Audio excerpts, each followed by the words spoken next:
Imagine renting out what you thought was a charming little apartment, only to discover your tenant has turned the entire living room into a full-scale replica of a medieval banquet hall, complete with a homemade moat and a taxidermied squirrel wearing a crown.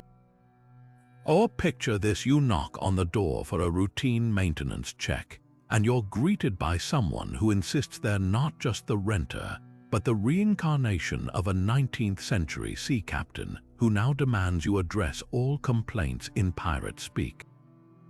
The world of landlords and tenants is filled with moments that defy logic, test patience, and sometimes, if you're lucky, make for a story so bizarre you'll be telling it for years. Whether you're a property owner or someone who's ever signed a lease, you know that behind every closed door lies the potential for something truly unexpected, something strange, shocking, and utterly unforgettable. Today, we're taking you on a wild ride through 32 of the most unbelievable tenant stories ever documented across America. From tenants who built secret tunnels between units, to those who decided their security deposit was best spent on turning their bathroom into a tropical rainforest complete with live frogs, you'll hear tales that walk the fine line between horrifying and hilarious. This isn't just a collection of oddball incidents, it's a deep dive into human creativity, chaos, and the sheer unpredictability that comes with handing over the keys to a stranger. Each story is a reminder that no matter how thorough the background check or how clear the lease agreement, you can never truly know what's happening on the other side of that door until things go wonderfully, terribly wrong. So settle in and get ready for a journey into the absurd, the alarming, and the darkly humorous corners of renting in America. You'll meet tenants who thought quiet hours were merely a suggestion, landlords who discovered their properties had been repurposed in ways they never could have imagined, and living situations so strange they almost feel like fiction, except they're all true. Whether these stories make you grateful for your own living situation or have you double-checking your lease agreement, one thing's for sure: by the end of this, you'll never look at renting the same way again. Our journey into the unbelievable begins in a seemingly ordinary New York City apartment building, where for months everything appeared perfectly normal. The rent for Unit 3B was paid like clockwork on the first of every month, withdrawn automatically from the tenant's bank account. There were no noise complaints, no maintenance requests, nothing to suggest anything was amiss. It was the ideal tenant-landlord relationship, entirely automated and problem-free. That is, until the automated payments suddenly stopped. After a few weeks of missed payments and unanswered calls and emails, the landlord had no choice but to visit the apartment, keys in hand, to investigate. What they discovered inside, however, was a scene of profound and unsettling neglect. The tenant had passed away months earlier, and in the sealed, dry environment of the apartment, the body had undergone natural mummification. The legal and ethical ramifications of this discovery sent ripples through the local housing court and beyond. On one hand, the lease agreement had technically been upheld. The rent was paid in full for the entire duration, meaning there was no breach of contract from the tenant's side, even in death. This presented a bizarre legal gray area. The landlord, while horrified, had received all the money they were owed, but the situation forced a confrontation with the stark reality of how technology can distance us from basic human connection and oversight. An automated system designed for convenience had inadvertently created a scenario where a person's absence went entirely unnoticed because their financial obligations were still being met.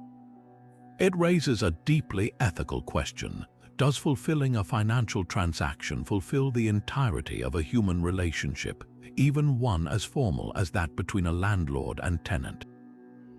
This story is more than just a strange anecdote. It's a sobering reminder of the isolation that can exist in densely populated cities.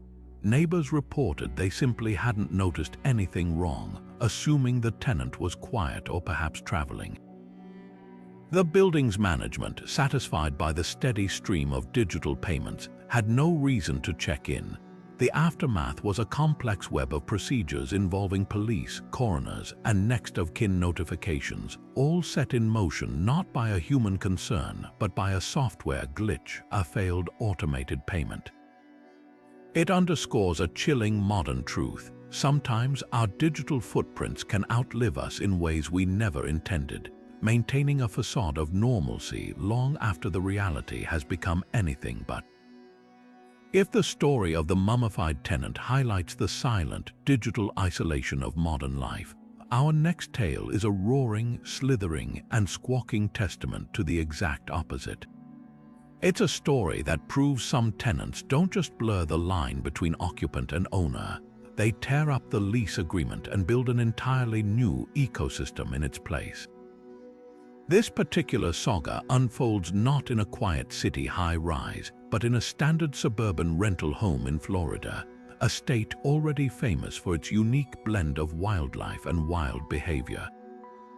For the landlord, the tenant was a quiet, unassuming man who always paid his rent on time. There were no parties, no loud music, just the occasional, faint sound that neighbors later described as a low growl or a strange chittering, which they dismissed as a television or a large dog. It was the perfect facade, masking a secret world thriving just behind the walls. The truth was revealed not by a missed payment, but by a simple complaint from a neighbor about a foul odor, something FRR Chinese letter, the smell of forgotten trash. When the landlord arrived to investigate, he was met not just by the tenant, but by a wall of heat and a cacophony of sounds that belonged in a jungle, not a three-bedroom house. Peering inside, his sense of normalcy was completely dismantled. The living room, stripped of its furniture, contained massive enclosures housing juvenile tigers. The master bedroom had been converted into an aviary for large, exotic birds, their feathers and droppings covering every surface. And in the converted garage, a horrifying array of glass terrariums held some of the world's most venomous snakes, their labels reading like a menu of potential fatalities. This wasn't a hoarding situation. It was an unlicensed, dangerously incompetent exotic animal sanctuary operating in blatant violation of every conceivable housing, safety, and wildlife code.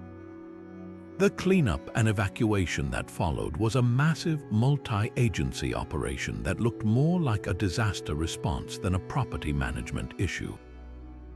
Local police had to secure the perimeter, not for a criminal investigation, but to ensure none of the animals escaped into the neighborhood. Specialized wildlife handlers and herpetologists were brought in to safely sedate, capture, and transport the larger, more dangerous creatures to proper facilities. The process took days and the danger was ever present. One mishap with a venomous snake or a stressed big cat could have led to tragedy. For the landlord, the financial and emotional toll was staggering. The property was a total loss. The floors were soaked with urine and damaged beyond repair. Walls were scratched and chewed through, and the entire structure was deemed a biohazard due to the sheer volume of animal waste, which had seeped into the subflooring and drywall, creating a toxic environment.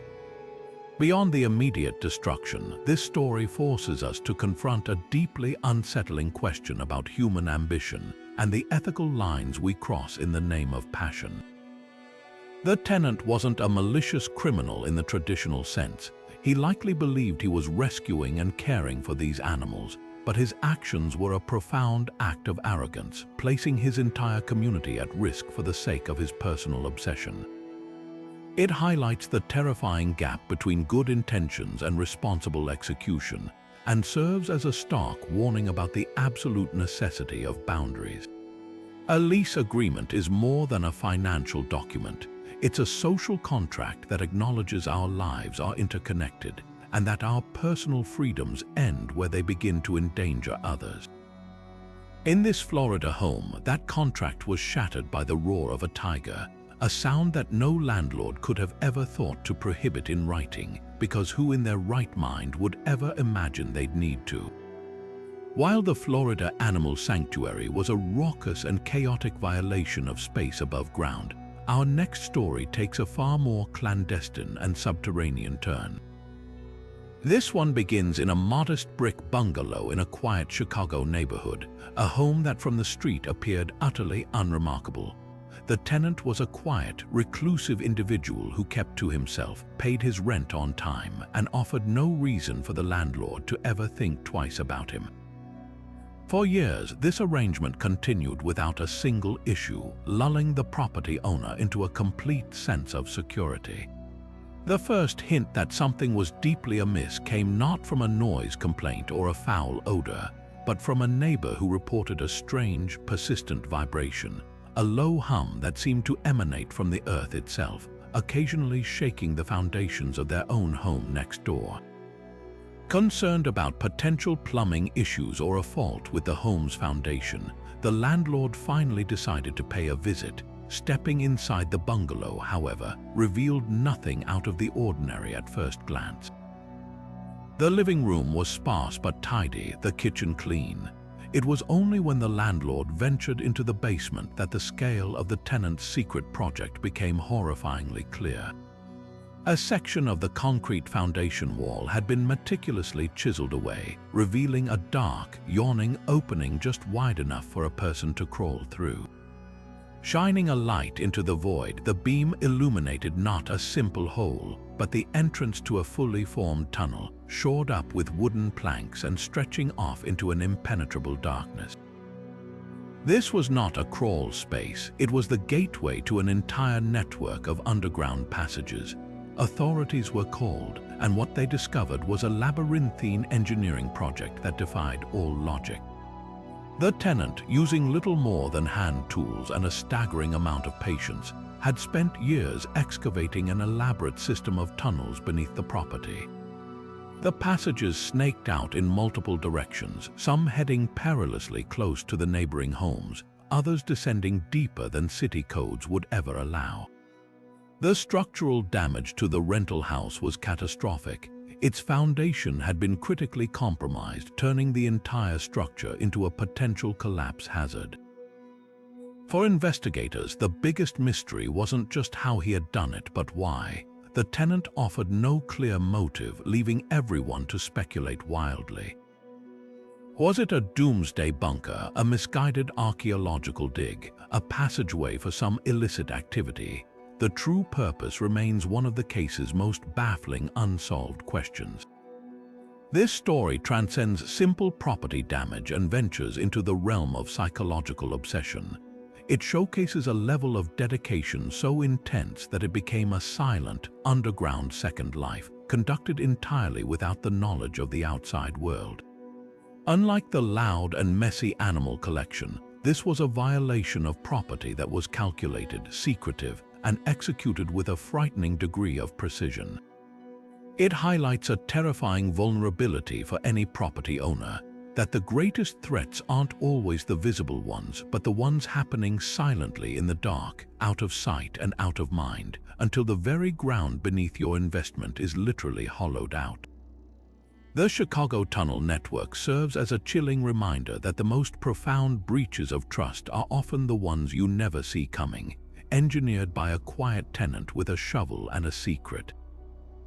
If the Chicago tunnel network was a story of secretive excavation, our next case is one of overwhelming accumulation, a situation where a tenant didn't burrow into the earth but instead built a fortress upward and inward, using everything from old newspapers to broken appliances as their bricks and mortar. This event unfolded in a rental property in California, a state known for its high cost of living and, in this instance, an even higher cost of neglect. For years, the tenant was a ghost. The rent, always paid in cash and left in the mailbox, was the only sign of life. Neighbors had long since given up on seeing the occupant, and the landlord, satisfied with the steady, if unusual, payments, had no reason to force an interaction. The property itself became a neighborhood oddity, with its permanently drawn curtains and a slowly growing perimeter of junk that began to spill from the garage into the side yard. The calm broke when a city code enforcement officer, acting on an anonymous tip about vermin, arrived to post a violation notice. Unable to get anyone to answer the door, the officer peered through a crack in a boarded-up window and was met with a wall of compacted refuse that reached the ceiling. This wasn't just a messy house, it was a solid mass of material. The immediate call wasn't to the landlord, but to the fire department, as the officer recognized the immense danger the situation presented. It was a structural fire hazard of the highest order, a death trap waiting for a single spark. When firefighters arrived and confirmed the severity of the situation, they quickly realized this was beyond their scope. The tenant was inside, but all attempts at communication were met with silence.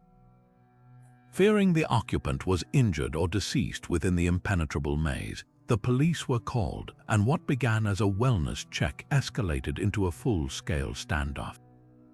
For 3 tense days, the quiet street was transformed into a scene from a thriller film, complete with police cruisers, a SWAT team, and negotiators trying to coax the tenant out through a bullhorn.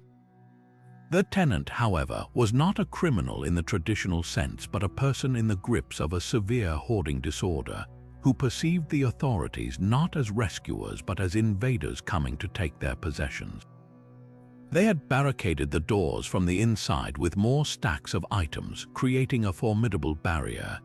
The breakthrough came not from force, but from patience and the slow, careful work of a crisis negotiator who finally managed to establish a shaky line of dialogue, eventually convincing the tenant that coming out was the only way to avoid the house being condemned around them. When the tenant finally emerged, frail and disoriented, the real magnitude of the problem was revealed to the stunned landlord and officials. The interior of the house was beyond comprehension. Rooms were filled floor to ceiling with decades of collected items, towers of mildewed books, mountains of yellowed newspapers, bags of discarded clothing, and obsolete electronics, all forming narrow, claustrophobic canyons that weaved through the home. The weight of the hoard had caused the floor joists to bow dangerously, and the constant pressure against the walls had created cracks in the foundation. The cleanup was a monumental undertaking that required a specialized biohazard team, industrial dumpsters, and weeks of labor. They found expired canned goods from decades prior, forgotten family heirlooms buried under trash, and an unsettling population of pests that had made the hoard their own thriving ecosystem. This story is a heartbreaking look into the profound isolation that can be caused by mental illness. The tenant wasn't trying to be difficult or destructive. They were trapped in a psychological compulsion that told them every single item was vital and necessary. For the landlord, the financial devastation was absolute. The property required not just a deep clean, but a near-total gut renovation. Every surface was contaminated, every system, electrical, plumbing, HVAC, was compromised beyond repair by the sheer mass of debris and the infestations it hosted. The security deposit was a laughable fraction of the total cost, a drop in an ocean of financial loss. This case forces a difficult conversation about the responsibilities of a property owner that extend beyond collecting rent. It highlights the delicate balance between respecting a tenant's privacy and recognizing the signs of a crisis unfolding behind closed doors, a situation where early intervention isn't just about protecting an asset, but potentially saving a life from being slowly consumed by their own possessions. While the silent, creeping horror of the Chicago tunnels and the suffocating clutter of the California hoarder were crises contained largely within the walls of a single property, our next story exploded outward, engulfing an entire community in a wave of unease and outright fear. This tale takes us to a placid suburban neighborhood in Texas, where a standard 4-bedroom rental home became the epicenter of something far darker than simple property damage. The new tenant seemed eccentric but harmless at first, a soft-spoken man who spoke in vague, philosophical terms about finding a higher vibration and building a new community. The landlord, relieved to have a long-term lease signed, dismissed it as new age enthusiasm. The first month was quiet, but soon the quiet would be shattered for good. It began subtly, a few extra cars parked on the street overnight. then the low, consistent hum of chanting that would drift through open windows late into the evening. Neighbors started to notice a pattern. Groups of people, all dressed in identical white robes, would arrive at the house every Friday at sundown and not leave until sunrise. The gatherings grew larger and more frequent, escalating from weekly meetings to near-daily events. The final straw for the community was the construction in the backyard. The tenant, claiming it was a meditation gazebo, had actually built a large circular wooden platform with a bizarre, intricate symbol painted at its center, surrounded by a ring of what appeared to be small, blackened fire pits. The police were first called for noise complaints, but each visit was met with polite, almost rehearsed cooperation that made official action difficult. The tenant, who now insisted on being called the anchor, would calmly answer the door, surrounded by his followers who would stand in silent, unnerving unison. They would promise to keep the noise down, and for a night or two they would, but the rituals always resumed, growing more intense and visually disturbing. Reports came in of participants engaging in coordinated swaying and chanting for hours, their voices rising to a fever pitch in the middle of the night. One frightened neighbor, peering over the fence with a camera, captured footage of a ceremony where members walked slowly around the central fire in a trance-like state, their robes illuminated by the flames. For the landlord, the realization of what was happening came not from the neighbors but from a city zoning official. Someone had filed an anonymous complaint about an unpermitted structure, the so-called gazebo, and when the official arrived to inspect, he was so alarmed by the atmosphere and the symbols that he immediately contacted the police department's domestic security unit. A deeper investigation revealed the tenant had not just broken the lease's clause against commercial or disruptive activity, he had established the headquarters of a full-blown, albeit small, cult. The home's interior was a shocking sight. Walls were painted with more complex, esoteric symbols. Bedrooms were converted into barren dormitories with rows of sleeping mats, and the garage was stacked with pamphlets and self-published manifestos outlining the tenant's apocalyptic prophecies. The eviction process was a legal and public safety nightmare. The landlord couldn't simply serve papers. They had to coordinate with law enforcement to ensure it was done safely, as the potential for a volatile standoff was high. The cult members, deeply indoctrinated, saw the eviction not as a legal procedure but as a spiritual attack from the unawakened world, strengthening their resolve. It took a court order and a significant police presence to finally clear the property. The aftermath was a different kind of cleanup. The house required spiritual cleansing as much as physical repair. The landlord had to hire specialists to sand over the painted symbols and dismantle the altar in the backyard, as simply showing the property to prospective new tenants was impossible given its notorious reputation. This story forces a confrontation with a unique type of tenant violation, one that damages more than just drywall and plumbing. It damages the very sense of security and community a neighborhood relies on. The financial cost to the landlord was significant, but the emotional cost to the neighbors was profound. Trust was eroded, and for years after, the sight of that house brought a chill to the street. It serves as a stark lesson on the limits of a lease agreement. You can prohibit pets, you can ban smoking, but how do you write a clause against forming a doomsday cult? This case illustrates that the most disruptive tenants aren't always the ones who destroy property, but those who weaponize the sanctuary of a home to propagate ideologies that turn a peaceful community into a place of fear and suspicion.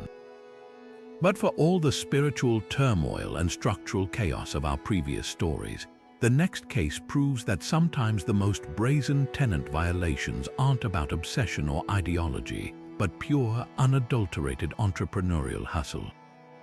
This story unfolds in a nondescript apartment building in New Jersey, where one unit stood out for its peculiar rhythm.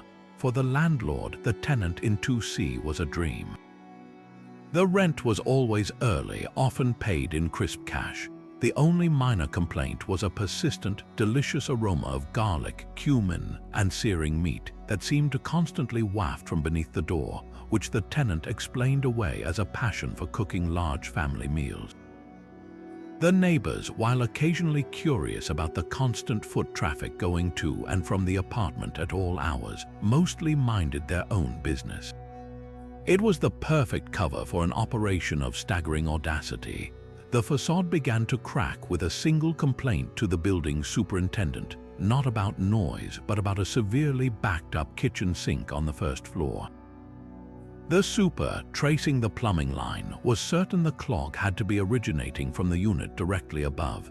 He knocked on the door of 2C, expecting to find a tenant with an overflowing sink.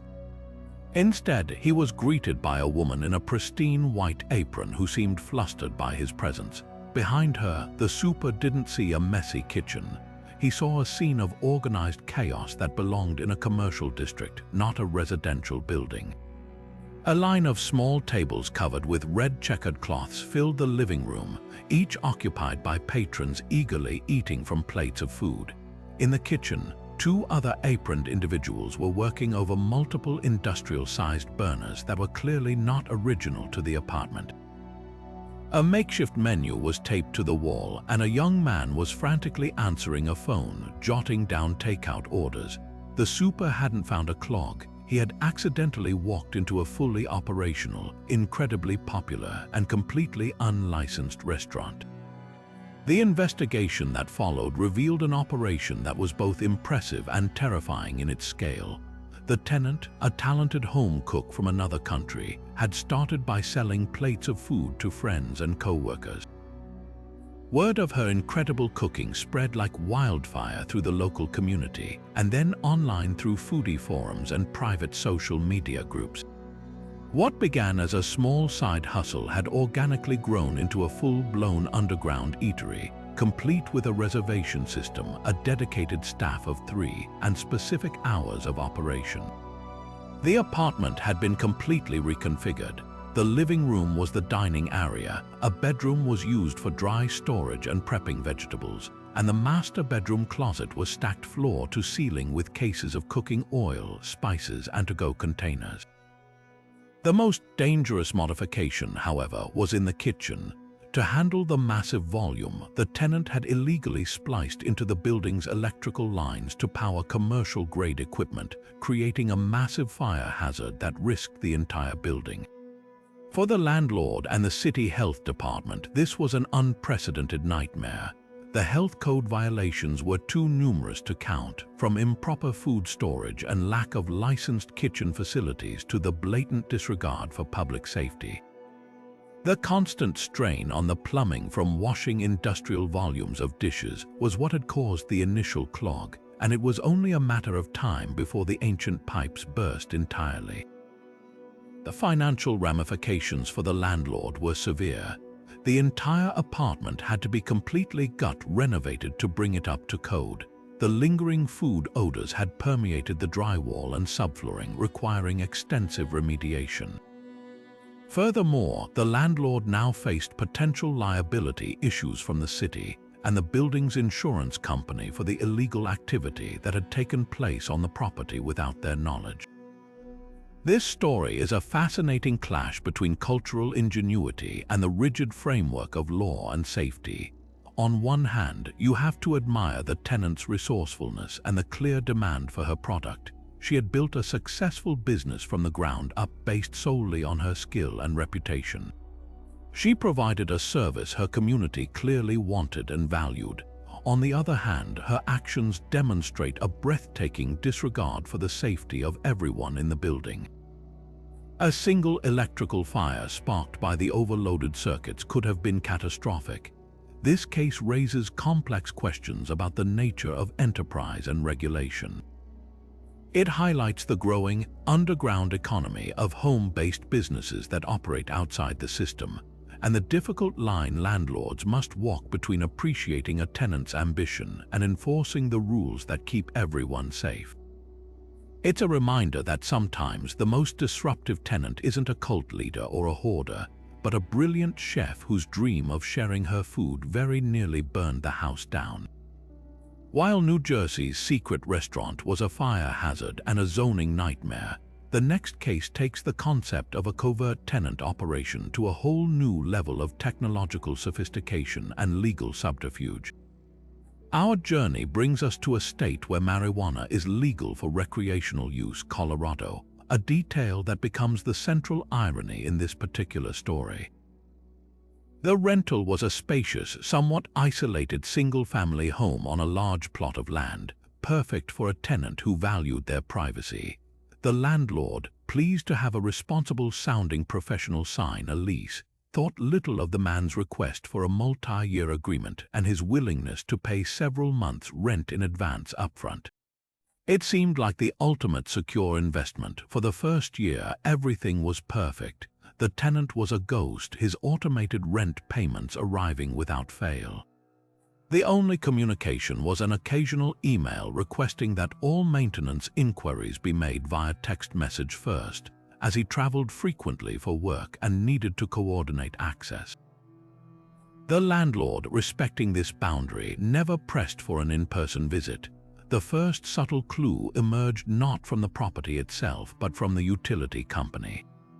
A routine notice was sent to the homeowner, the property owner of record, informing them of an upcoming audit due to the home's astronomical electricity consumption, which was orders of magnitude higher than any comparable residence in the area.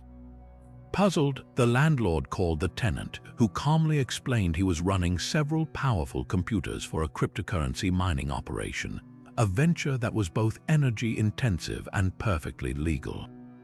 The explanation was just plausible enough to satisfy the landlord's initial concern, but the utility's follow-up report was more insistent, warning of dangerously overloaded circuits that posed a serious fire risk. Feeling a sense of duty, the landlord decided a physical inspection was finally necessary. Driving up to the house, nothing seemed amiss from the outside. The grass was neatly trimmed, the windows were all intact. It was when he stepped onto the porch that he noticed the first anomaly, a low, constant hum like the sound of a massive server room vibrating through the soles of his shoes. And then there was the smell, a faint but distinct earthy, vegetative odor that even the heavy February snow couldn't completely mask. Using his master key, he unlocked the front door and was immediately hit by a wall of humid, thick air and the overpowering roar of industrial-grade fans. The scene inside was something out of a high-tech thriller. The entire interior of the home had been transformed. Every single room, from the living room to the bedrooms and even the converted garage, was packed with an intricate hydroponic system. Multi-tiered racks held hundreds of lush, green marijuana plants under the blinding purple glare of high-intensity grow lights. The walls were lined with reflective mylar sheeting to maximize light efficiency, and a complex network of irrigation pipes, nutrient drips, and ventilation ducts snaked across the ceiling and floor. The windows had been sealed and covered not just with blinds, but with insulated panels to contain the light and heat. The tenant hadn't just been growing a few personal plants. He had engineered a professional, commercial-scale cultivation operation hidden inside a residential property, vastly exceeding the legal plant limit for personal use and operating without any of the required state licenses for a commercial grow. The legal fallout was a complex maze that left the landlord reeling. While marijuana is legal in Colorado, the laws strictly govern how and where it can be cultivated. This operation violated multiple statutes. It far exceeded personal cultivation limits. It was an unlicensed commercial enterprise, and it had created immense public safety hazards. The electrical modifications alone were a death trap. The tenant had illegally bypassed the meter to steal power and had jury-rigged extensions to handle the massive load, melting several outlets and creating a severe risk of an electrical fire. The constant humidity from the grow operation had also caused widespread mold infestation inside the walls, compromising the structural integrity of the home and requiring an incredibly expensive remediation process. This story exposes a terrifying new frontier in rental nightmares, one enabled by modern technology and the gray areas of changing laws. The tenant exploited the landlord's willingness to provide privacy, using it as a shield for a lucrative criminal enterprise. It highlights a difficult dilemma for property owners in states with evolving cannabis laws. How do you balance a tenant's legal right to cultivate with the responsibility to ensure they are not endangering the property? This case wasn't about a messy tenant or a noisy one. It was about a tenant who treated the rental property as a disposable shell for a business, calculating that the profit from the harvest would far outweigh any security deposit he would forfeit. It serves as a stark warning that the most damaging tenants can often be the ones who are the most polite, punctual with payments, and desperate to be left completely alone, because behind that quiet facade, they might be conducting an operation that risks everything you own.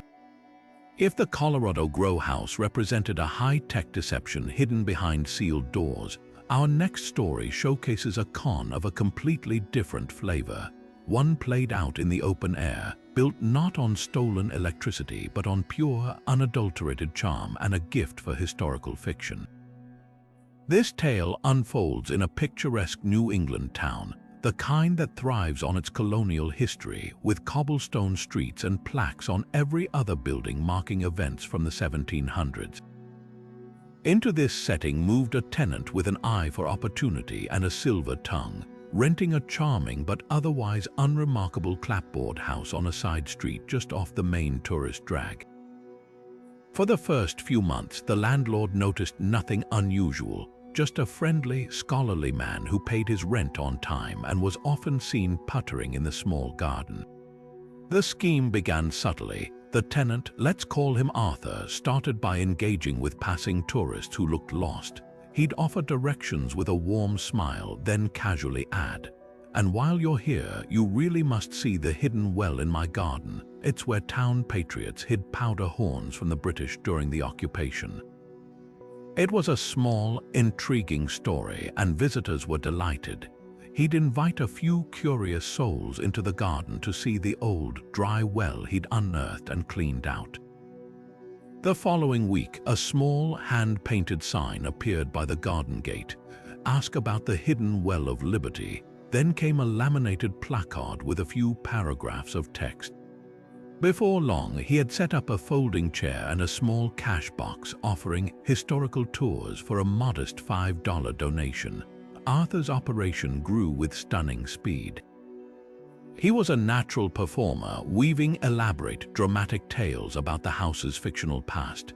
He claimed a famous poet had written her most important work in the upstairs bedroom, that a secret meeting of revolutionaries had been held in the cellar, and that the oak tree in the front yard was the last surviving witness to a pivotal town vote.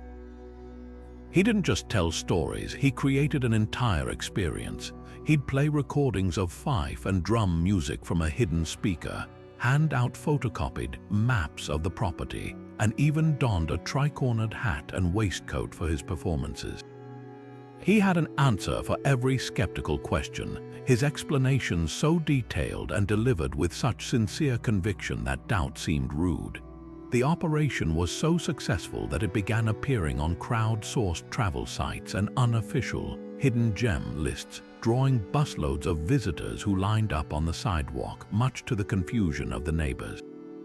The landlord, who lived in the next town over, was initially oblivious. His first hint that something was amiss came from an email, a request from a local history buff asking for more information about the famous Liberty Well that wasn't listed in any of the town's official archives. Puzzled, the landlord did a quick online search for his property's address. To his absolute astonishment, he found dozens of reviews and social media posts praising the charming, off-the-beaten-path historical tour at his rental house. He immediately drove over, and the scene that greeted him was something out of a surreal comedy. A queue of 20 people snaked down the public sidewalk. A tour was in full swing in the garden, and his tenant, dressed like a park ranger from the 18th century, was passionately describing how the fence post was allegedly notched by a musket ball during a skirmish. The confrontation was less dramatic than one might expect. When the landlord pulled Arthur aside, the tenant didn't deny a thing. In fact, he seemed genuinely surprised that the landlord wasn't impressed by his entrepreneurial spirit. He argued that he was adding value to the property and enhancing the cultural fabric of the community. He saw himself not as a con artist, but as a storyteller and entertainer providing a service people happily paid for. The legal reality, however, was starkly different. He was operating an unlicensed business on residential property, creating a public nuisance with the crowds, and most seriously, impersonating a historical guide and fabricating connections to historical events, which violated several local ordinances regarding commercial activity and fraudulent representation. The fallout was a public relations headache for the landlord. Simply shutting down the operation wasn't enough. He had to actively debunk the myths his tenant had so successfully planted. He had to contact the town's historical society to issue a formal correction and post signs on the property stating it was a private residence with no historical significance, much to the disappointment of the many tourists who still showed up for weeks afterward, hoping the tours would resume. The tenant's greatest lasting impact wasn't physical damage. The property was fine, but the creation of a persistent, alternative history that briefly became more real to people than the truth. This story is a fascinating look at the power of narrative and our deep desire to connect with the past.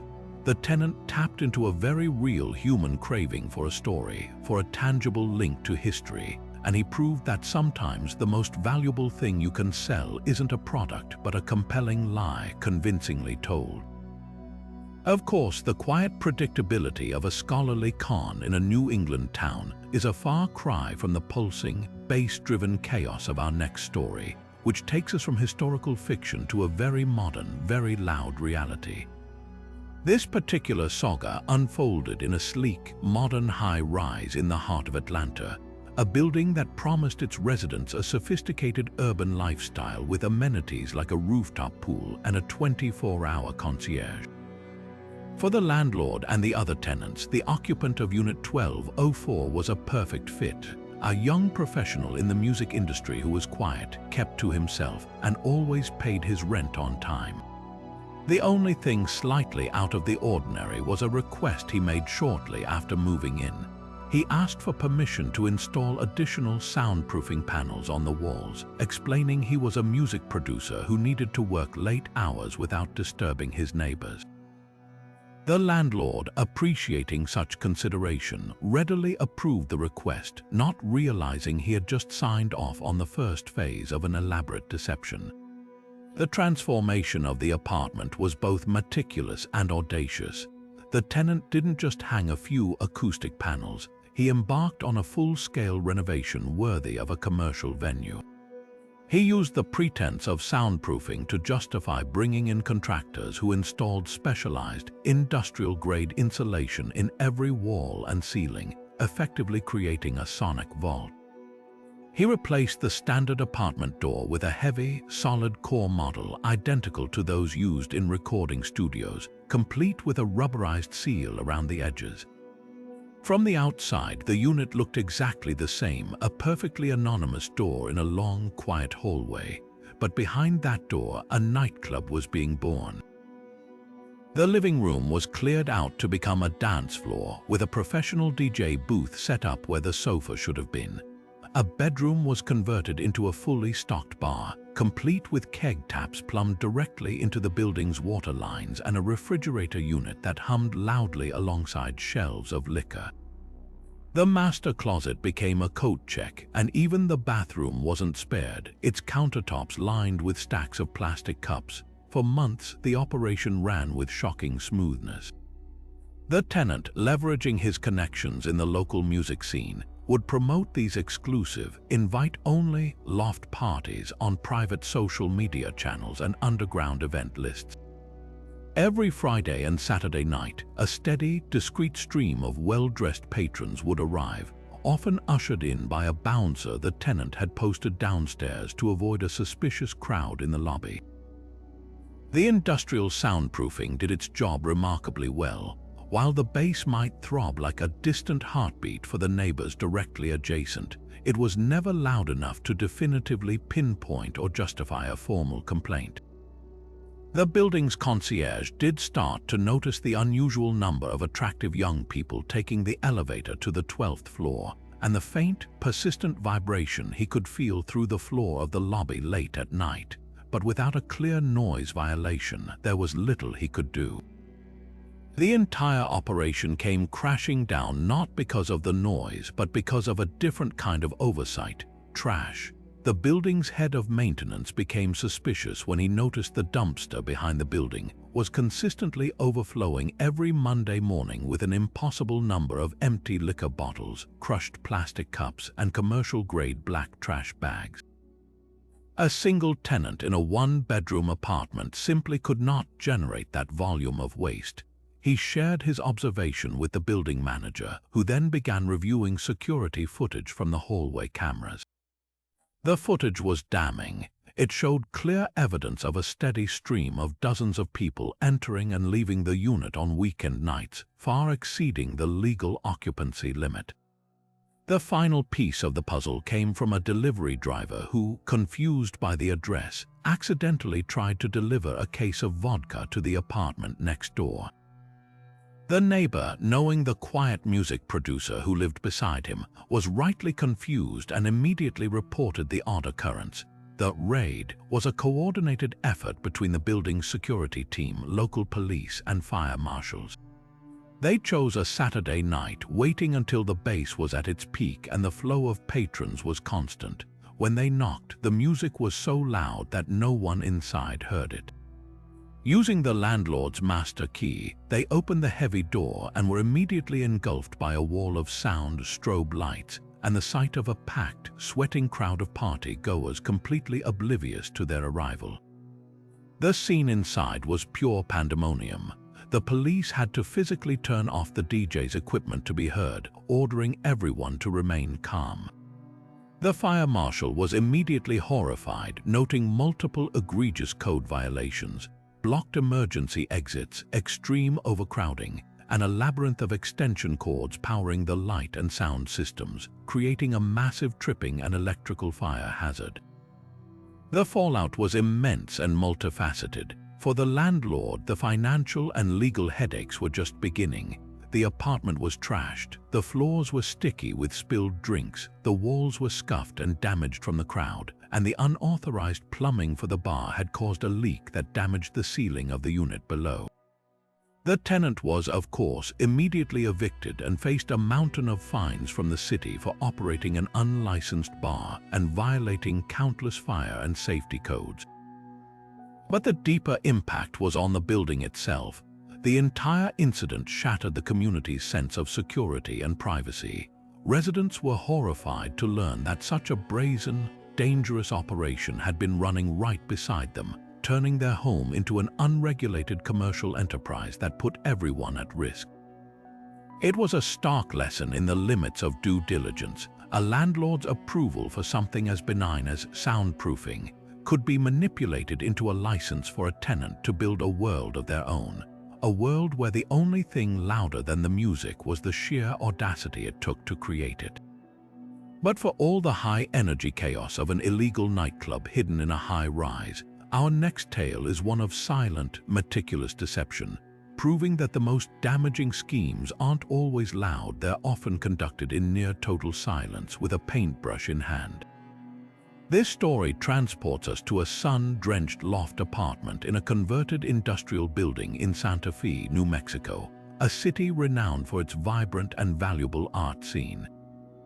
The tenant presented as the ideal resident, a soft-spoken, intensely focused artist named Leo who paid his substantial rent in cash, always on time.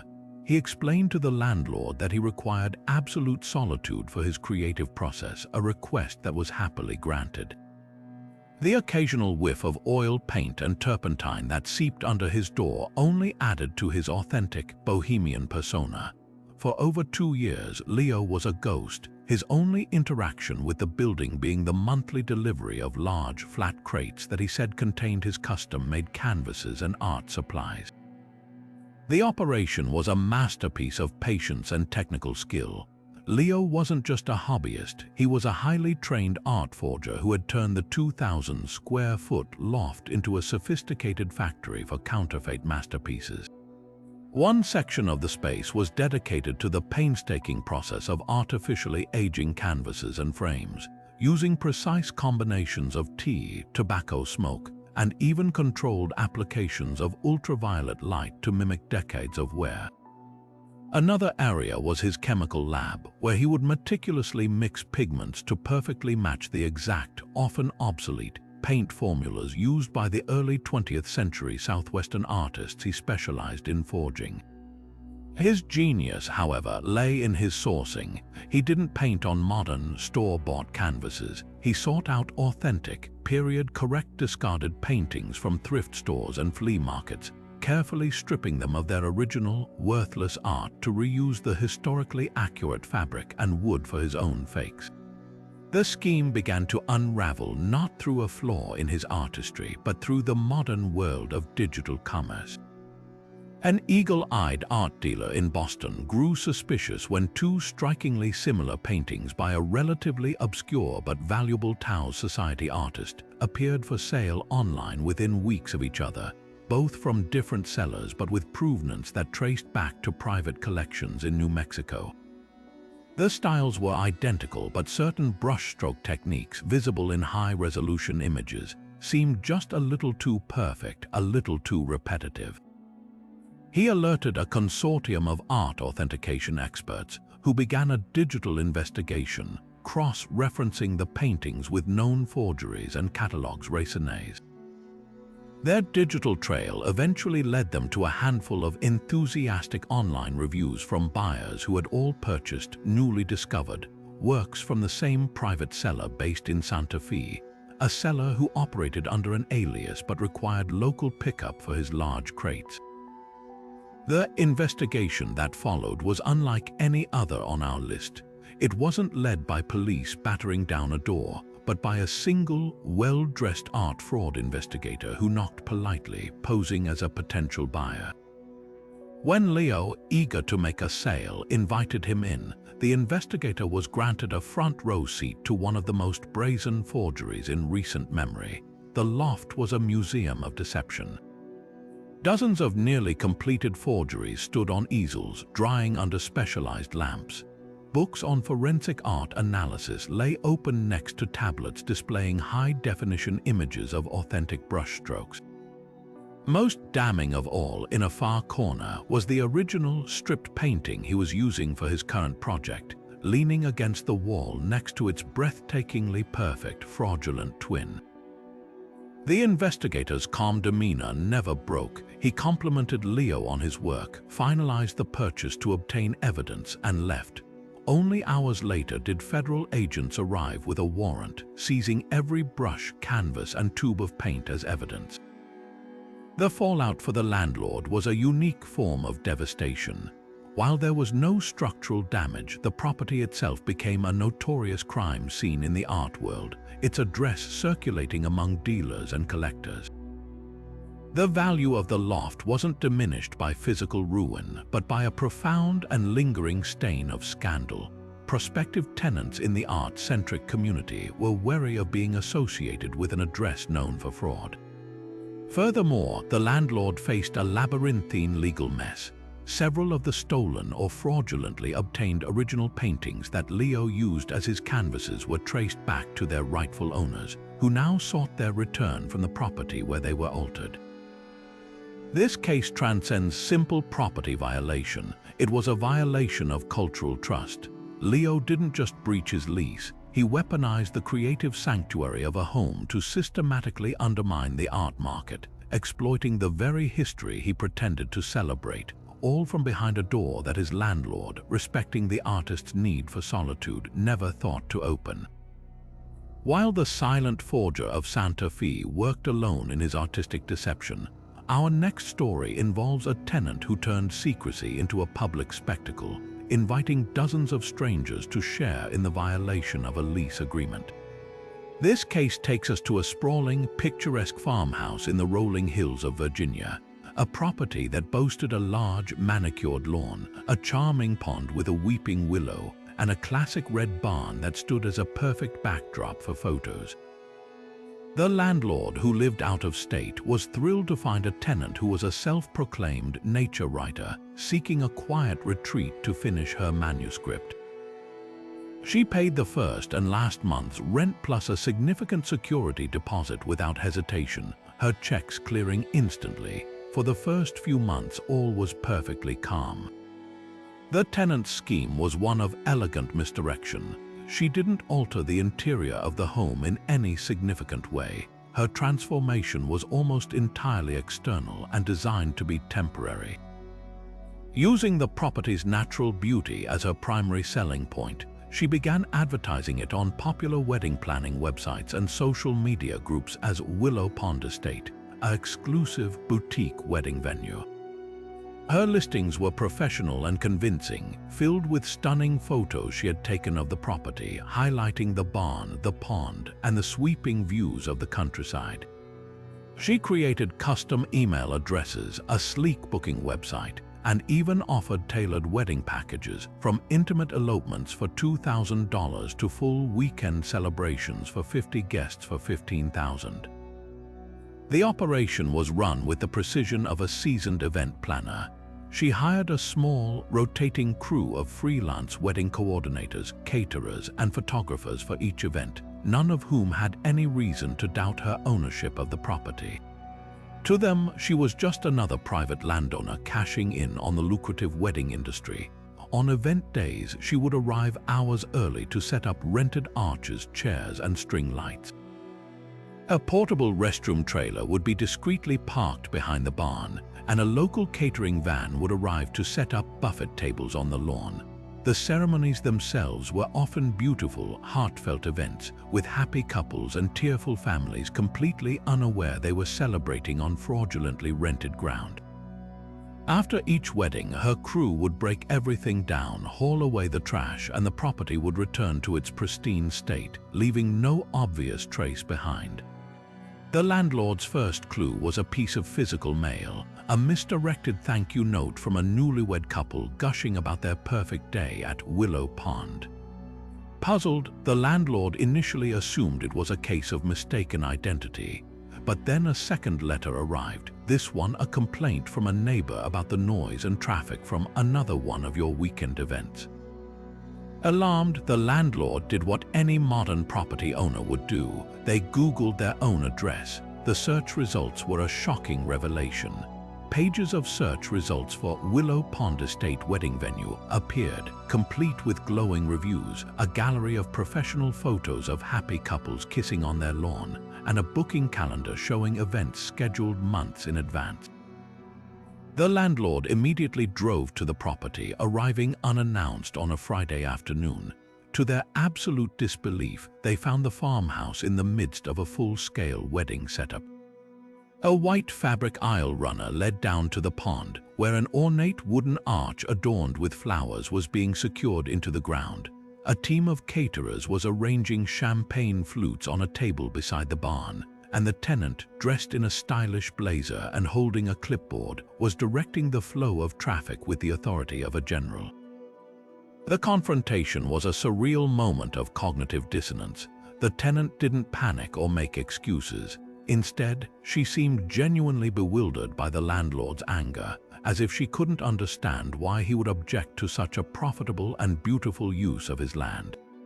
She argued that she was adding value and creating joy, completely blind to the immense liability and violation of trust she represented.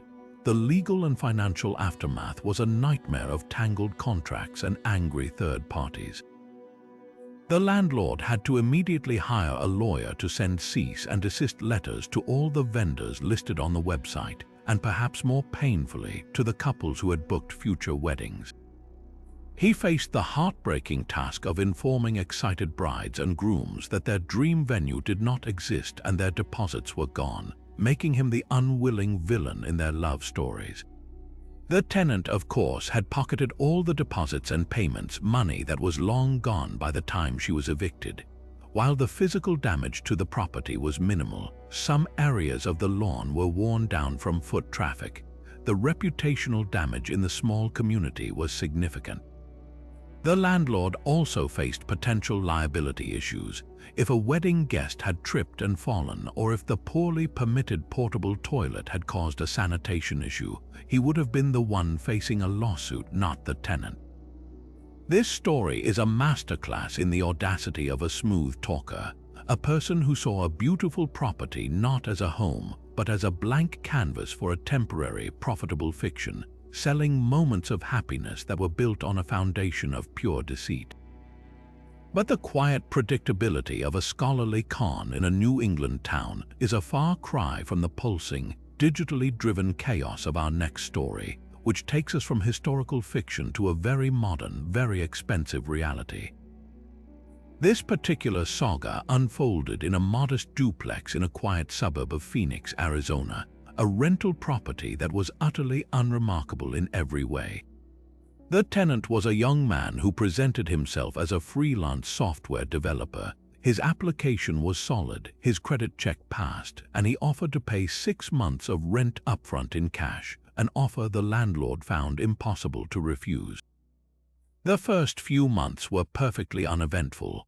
The rent appeared electronically on the first of each month, and the only sign of life was the occasional faint blue glow of computer monitors visible through the blinds of a single window. The first hint of trouble was a subtle one, noticed not by the landlord but by the tenant in the adjoining unit. She began complaining of a persistent, low-frequency hum that seemed to vibrate through the shared wall, a constant drone that made it difficult to concentrate or sleep. Then came the heat. Even during the mild Arizona winter, the side of the duplex where the tenant lived felt unnaturally warm to the touch, as if the building itself was running a fever. The final clue, the one that finally prompted a call to the landlord, was the sudden and dramatic spike in the building's shared electricity bill. The property had a master meter, with the utility cost split evenly between the two units.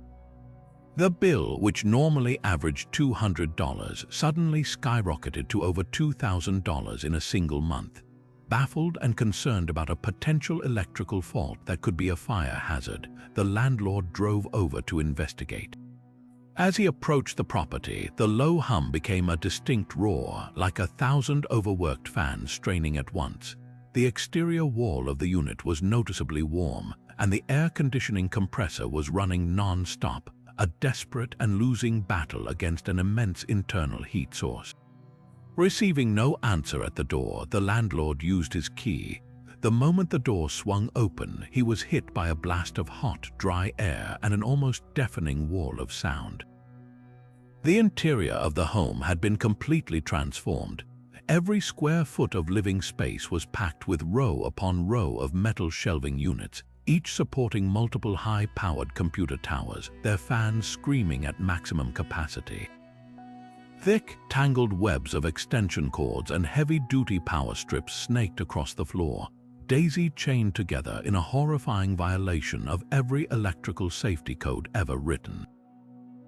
This was no simple gaming computer setup. The tenant had established a full-scale, industrial cryptocurrency mining operation. These specialized computers, known as rigs, were working 24/7 to solve complex mathematical equations, a process that validates transactions on the blockchain but consumes a staggering amount of electricity and generates a tremendous amount of waste heat. The tenant hadn't just plugged in a few computers. He had essentially turned the residential duplex into a data center, maxing out the property's 200-amp electrical service and pushing the wiring far beyond its designed capacity, melting several outlets and creating an imminent risk of an electrical fire. The financial and legal fallout was immediate and severe.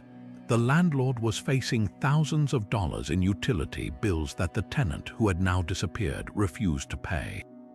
But the cost of the electricity was just the beginning.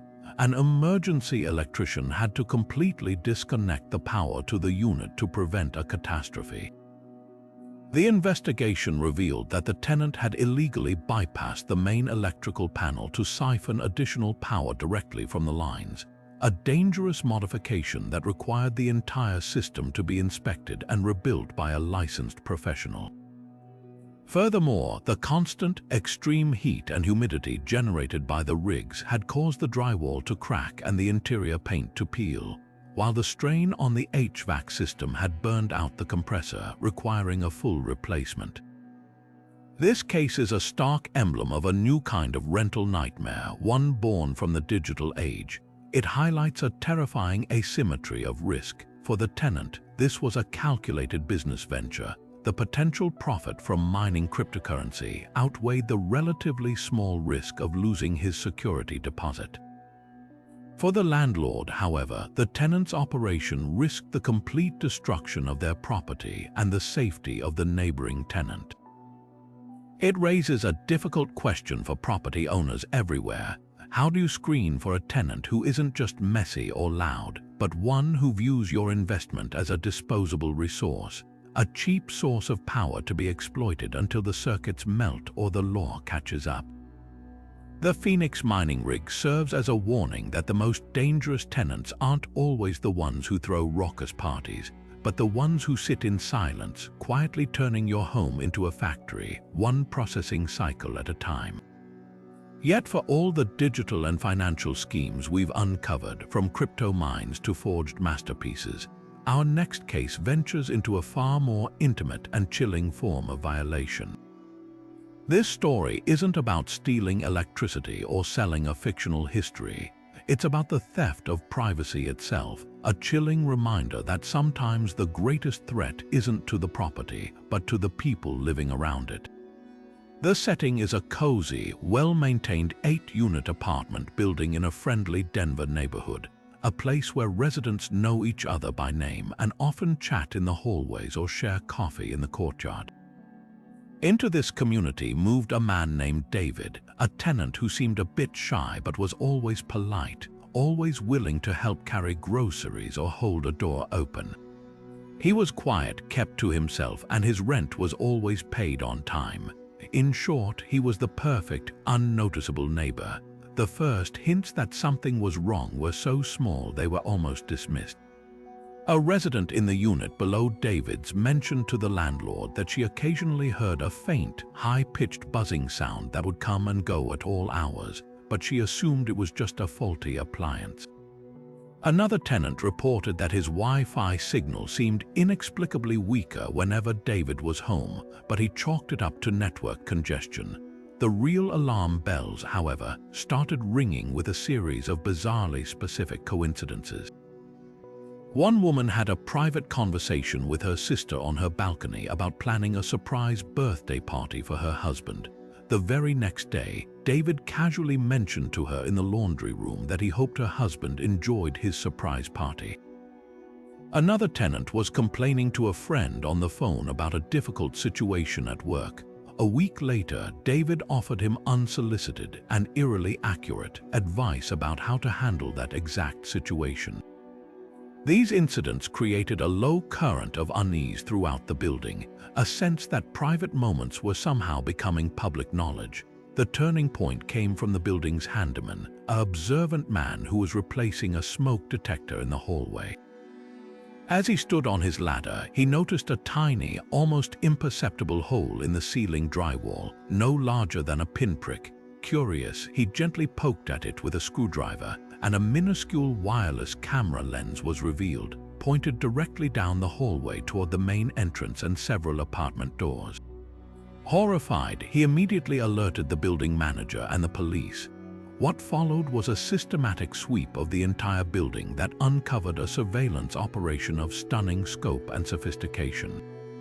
David's apartment was the command center. Behind a false wall in his bedroom closet, authorities discovered a bank of monitors, recording equipment, and a powerful wireless transmitter. But the real invasion was found woven into the very fabric of the building itself. Dozens of pinhole cameras were discovered hidden in air vents, smoke detectors, and ceiling fixtures in common areas. Even more disturbingly, investigators found that tiny, flexible fiber optic cameras had been snaked through the gaps in baseboards and under doors, allowing David to see directly into the private living spaces of his neighbors. He had also planted nearly undetectable listening devices inside the HVAC ducts, which acted as a natural amplifier, carrying even whispered conversations from adjacent apartments directly to his recording gear. The motive behind this elaborate espionage campaign was never entirely clear, which made it all the more terrifying. David wasn't a private investigator hired by a suspicious spouse, and he wasn't blackmailing any of the residents. He appeared to be conducting surveillance for the sheer thrill of it, for the feeling of power and omniscience it gave him to know his neighbors' deepest secrets, their private arguments, their vulnerabilities. He had compiled detailed logs and files on every person in the building, filled with personal information, daily routines, and transcripts of conversations. For the residents, the psychological impact was devastating. The one place they should have felt safest, their own homes, had been transformed into a goldfish bowl, with a silent, unseen observer documenting their most intimate moments. The violation was profound, creating a lasting sense of paranoia and distrust that lingered long after David was arrested and evicted. For the landlord, the legal and ethical ramifications were a nightmare. Beyond the obvious criminality of the tenant's actions, the landlord faced serious questions about the duty to provide a safe and secure living environment. Several tenants filed lawsuits, arguing the landlord should have been more vigilant and responded sooner to the strange reports. The entire building required a professional and incredibly invasive sweep by a security team to find and remove every single device, a process that took weeks and required access to every apartment. This story serves as the ultimate cautionary tale about the dark side of technology and the terrifying ease with which a seemingly normal person can weaponize everyday devices. It reminds us that the most dangerous lease violation isn't always one that damages walls or wires, but one that shatters the fundamental human right to privacy, turning a community of homes into a network of cells in someone else's personal panopticon. Yet, after the chilling invasion of privacy in Denver, we journey to a scenario that, while less deliberately sinister, posed a daily and imminent danger to the most vulnerable among us. This story unfolds in a standard two-bedroom ground-floor apartment in a family-oriented complex in Ohio, a setting chosen by our tenant, a woman we'll call Carol, for its proximity to parks and schools. To the landlord and her immediate neighbors, Carol was a friendly, energetic, and incredibly helpful woman who seemed to be running a thriving, in-home babysitting service for a few local families. She was always seen with a child or two in tow, and she explained the occasional extra noise or toys in the common hallway as the result of her generous nature, helping out parents in a pinch. Her rent was always on time, and she was quick to report any minor maintenance issues, presenting herself as the model of a responsible tenant. The reality hidden behind that cheerful facade was a pressure cooker of overcrowding and neglect. Carol wasn't running a casual babysitting service. She was operating an unlicensed, overcrowded daycare for over 20 infants and toddlers at a time, a number that far exceeded the legal limit for a licensed facility, let alone a small apartment. Her business model was simple and predatory. She undercut the prices of all the legitimate daycare centers in the area, offering desperate, often low-income parents a seemingly affordable solution to their childcare needs. She would take cash payments only, provide no receipts, and assure parents of a loving, home-style environment. What they were actually paying for was a nightmare of code violations and safety hazards. The first signs were auditory, a constant, low-grade cacophony of crying, fussing, and screaming that seemed to go on for hours, which Carol dismissed as a particularly fussy group of toddlers or teething season. Then came the visual clues, a seemingly endless parade of minivans and cars doing a quick drop-off and pick-up between 7 and 9 in the morning and again around 5 in the evening, creating a traffic jam in the complex's parking lot. Neighbors began noticing an alarming number of children pressed against the windows at any given time, their small faces looking out from behind the glass. The final, most disturbing clue was the state of the small, fenced patio attached to the apartment. It was crammed with cheap plastic play equipment, a miniature slide, a small wading pool, and a fleet of tricycles, all meant to accommodate a crowd far larger than the space could safely hold. The catalyst for exposure was tragically a near disaster. A 4-year-old boy, overwhelmed and unsupervised, managed to unlock the patio door, slip outside, and wander into the complex's parking lot, where he was found by a horrified neighbor, crying and disoriented, mere feet from moving vehicles. When the neighbor picked up the child and went to return him to Carol's apartment, the door swung open to reveal a scene of pure chaos. The living room was a sea of children. Pack-end plays were crammed wall to wall, serving as cribs for infants who were strapped in with towels as makeshift harnesses. Toddlers sat listlessly on a stained carpet in front of a blaring television, surrounded by sippy cups and half-eaten crackers. The air was thick with the smell of soiled diapers and spoiled milk. In the kitchen, pots of cheap pasta simmered on the stove within easy reach of tiny, curious hands. The authorities descended on the apartment within hours. Fire marshals were the first to arrive and were immediately horrified. They cited a devastating list of violations: blocked emergency exits obscured by playpens and storage bins, an extreme overcrowding situation that would have made a fire evacuation impossible, accessible electrical outlets without safety covers, and a complete lack of any visible fire extinguishers or smoke detectors. Health department officials noted rotting food left on countertops, improper sanitation procedures, and no evidence of a licensed food handler.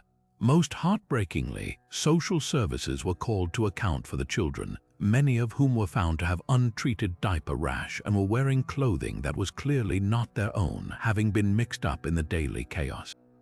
For the landlord, the aftermath was a devastating financial and ethical quagmire. The apartment was not just dirty, it was a certified biohazard. The carpet was ruined by urine, feces, and ground in food. The walls were covered in crayon marks, fingerprints, and food smears. The constant strain of so many people had worn down the flooring and damaged the cabinets. But beyond the physical repair costs, which were substantial, the landlord faced a profound moral injury. Their property had been the site of an operation that endangered dozens of children for months, all happening right under their nose. They were left grappling with a terrible guilt, wondering what signs they might have missed and whether they could have intervened sooner. This case forces a difficult conversation about the desperate need for affordable childcare in this country and the shadow economy that preys on that desperation. It's a stark lesson that the most dangerous tenant violations aren't always about intentional malice. Sometimes they are about a reckless, profit-driven negligence that trades the safety of children for a few extra dollars in cash, all behind a door that parents trusted to be a sanctuary. While the Ohio daycare case was a story of chaos born from desperate circumstances, our next tale takes us into the realm of the spiritual and the surreal, where a tenant's private devotion spilled out into the streets and drew crowds of the faithful and the curious. This story unfolds in a modest bungalow in a sleepy town in New Mexico, a place where the biggest event of the week was usually the farmer's market. The tenant, an elderly man named Elias, seemed like a quiet academic. He moved in with dozens of boxes and trunks, explaining to the landlord that he was a retired historian cataloging a private collection of documents. For the first few months, his tenancy was perfectly peaceful, the only sign of life being the soft glow of a lamp in his study window late into the night. Elias's project, however, was not one of historical documentation but of active veneration. He wasn't cataloging documents, he was curating what he fervently believed to be one of the most significant collections of holy relics outside of the Vatican. It began subtly. A neighbor noticed a strange, sweet smell of incense that seemed to perpetually hang around the property. Then, a single, small, hand-painted sign appeared nailed to the oak tree in the front yard, pointing toward the house with an arrow and the word "sanctuary" in elegant script. Within a week, a trickle of visitors began to appear. A few people a day would knock on Elias's door, be welcomed inside for a short time, and then leave looking thoughtful or emotionally moved. Elias had begun quietly reaching out to online forums and niche religious communities, sharing pictures of his collection and inviting the devout to come and receive blessings. The trickle soon became a flood. The small sign was replaced by a larger, more professional placard listing visiting hours. The tenant had transformed his small rental home into a de facto museum and pilgrimage site. The living room was arranged not as a sitting area, but as a series of velvet-draped displays showcasing his relics. There was a glass case holding a fragment of wood he claimed was from the true cross, a small vial said to contain the tears of a weeping saint, and a tattered piece of fabric purported to be from the cloak of a prophet. He conducted small services in his dining room, which he had converted into a miniature chapel with an altar and rows of folding chairs. The constant stream of pilgrims, however, was anything but quiet. The previously peaceful street was now choked with parked cars at all hours. The low murmur of group prayer was a constant soundtrack, and the landlord began receiving complaints from neighbors about the loss of parking, the litter left behind, and the overall disruption to their quiet community. The landlord's first attempt to intervene was met with beatific incomprehension. When he confronted Elias about the unauthorized commercial activity and the public nuisance, the old man seemed genuinely bewildered. He didn't see himself as running a business. He saw himself as a humble custodian of divine artifacts, providing a spiritual service to the community. He argued that the small donations he accepted from visitors were merely to cover the costs of upkeep and printing informational pamphlets. He was so sincere in his beliefs, so utterly convinced of the sanctity of his mission, that he could not grasp how his actions constituted a violation of his lease. To him, the landlord was not enforcing rules but obstructing a form of ministry. The situation reached a critical mass on a Sunday morning when a local news crew, tipped off about the miracle house, showed up to do a human interest story. Their presence drew a crowd even larger than usual, and what had been a steady stream of visitors exploded into a full-blown block party of the faithful. The street became completely impassable, and the sheer volume of people trampling the lawn and crowding the porch raised serious safety concerns about overcrowding and emergency access. It was this very public spectacle that finally forced the landlord's hand. He arrived with a local code enforcement officer and a sheriff's deputy to find a scene of semi-organized devotion that had utterly overwhelmed the property's residential capacity. The legal resolution was as strange as the situation itself. The tenant couldn't be charged with operating a business because he wasn't technically selling anything. The donations were voluntary. Instead, the landlord had to pursue eviction on the grounds of creating a public nuisance, violating zoning laws that prohibited commercial or assembly uses in a residential area, and breaching the lease's clause against conduct that interferes with the peaceful enjoyment of other residents. The process was slow as Elias, representing himself, presented heartfelt, rambling defenses in housing court about religious freedom and the divine right to share blessings. When the eviction was finally granted, the real challenge began. What does one do with a house full of holy relics, real or imagined? The cleanup was a surreal exercise in respecting faith while dismantling a shrine. Each item, from the seemingly mundane pebble he claimed was from the River Jordan to the more elaborate displays, had to be carefully packed and stored at the landlord's expense, as they were still the tenant's personal property. The lingering scent of incense seemed baked into the walls for months, a permanent reminder of the time a quiet rental house became, for a brief and bizarre period, a destination for those in search of a miracle. While the New Mexico Shrine and the Ohio daycare created public spectacles of devotion and chaos, our next story presents a violation of a far more fundamental nature, a silent structural sabotage happening not in the open but behind closed doors, one sledgehammer swing at a time. This case takes us to a classic, early 20th century brownstone in a historic district of Boston, a property cherished for its original architectural details like arched doorways, crown molding, and sturdy plaster-overlaid walls. The tenant was a charismatic young architect who spoke passionately about his appreciation for historic preservation. He won over the landlord not just with flawless references, but with his eloquent promises to honor the home's original character, even offering to do minor, approved touch-up painting himself. It seemed like a perfect match between a careful owner and a knowledgeable, respectful occupant. The first phase of his project was in fact perfectly above board. He submitted detailed plans to install some built-in shelving in the study, which the landlord approved. The deliveries that followed, however, should have raised alarm bells. Instead of a few planks of wood and a toolbox, a flatbed truck arrived with several pallets of drywall, bags of quick-setting concrete, steel I-beams, and an industrial-grade reciprocating saw. The tenant had used the small, approved project as a Trojan horse for a complete, top-to-bottom renovation he had designed entirely for himself. His vision had nothing to do with preservation and everything to do with creating his own personal architectural showcase, regardless of the historical significance or structural safety of the building he was renting. The operation was carried out with the efficiency and precision of a professional construction crew, which is essentially what he had hired. While the tenant was at his day job, a team of workers he had employed would arrive and work tirelessly, their noisy labor masked by the general sounds of the city. The first wall to come down was a non-load-bearing partition between the kitchen and a small pantry, a change that was dramatic but not immediately dangerous.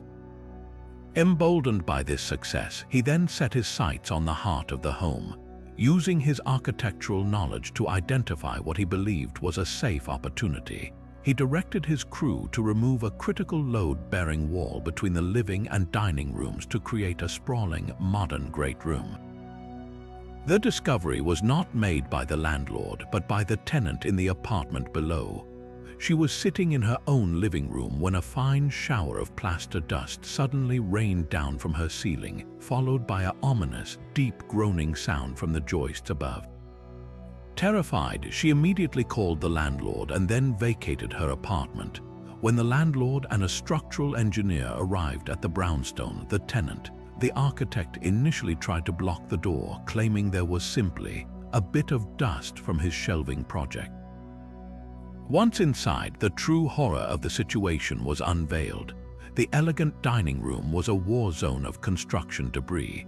The load-bearing wall was completely gone, replaced by a single, undersized steel column that was already bowing under the immense weight it was never designed to carry alone.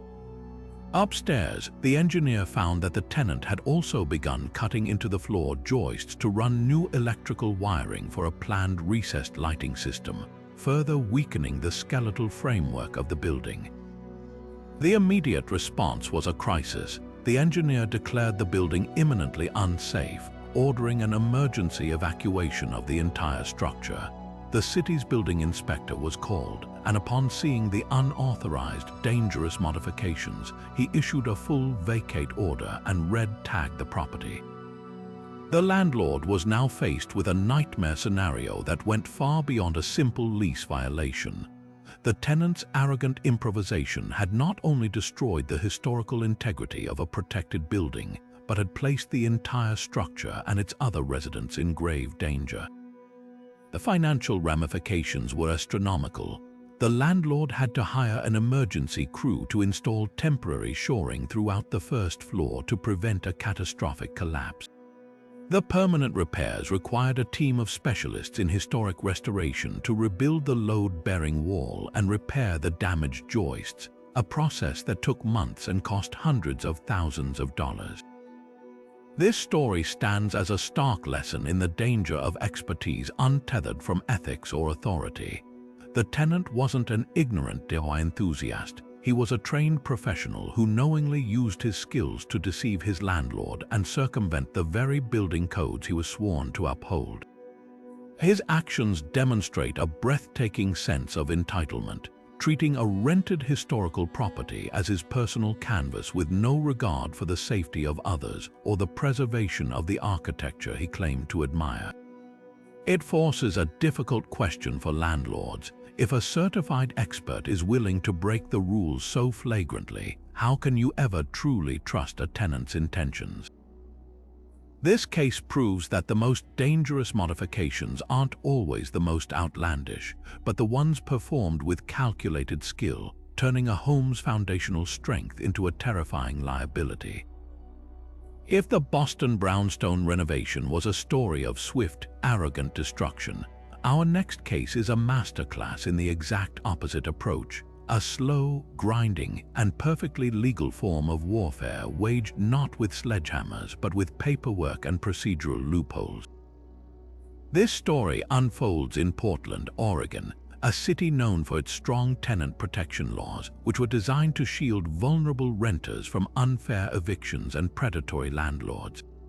In this case, however, the system itself became the weapon wielded by a tenant who was anything but vulnerable. The landlord, let's call her Sarah, owned a small, charming duplex she had inherited from her grandmother. She rented the upstairs unit to a man who introduced himself as a freelance legal consultant. He was polite, offered excellent references, and paid the first and last month's rent without hesitation. For the first 6 months, he was the ideal, invisible tenant. The first sign of trouble was a simple, almost polite notice taped to Sarah's own door downstairs.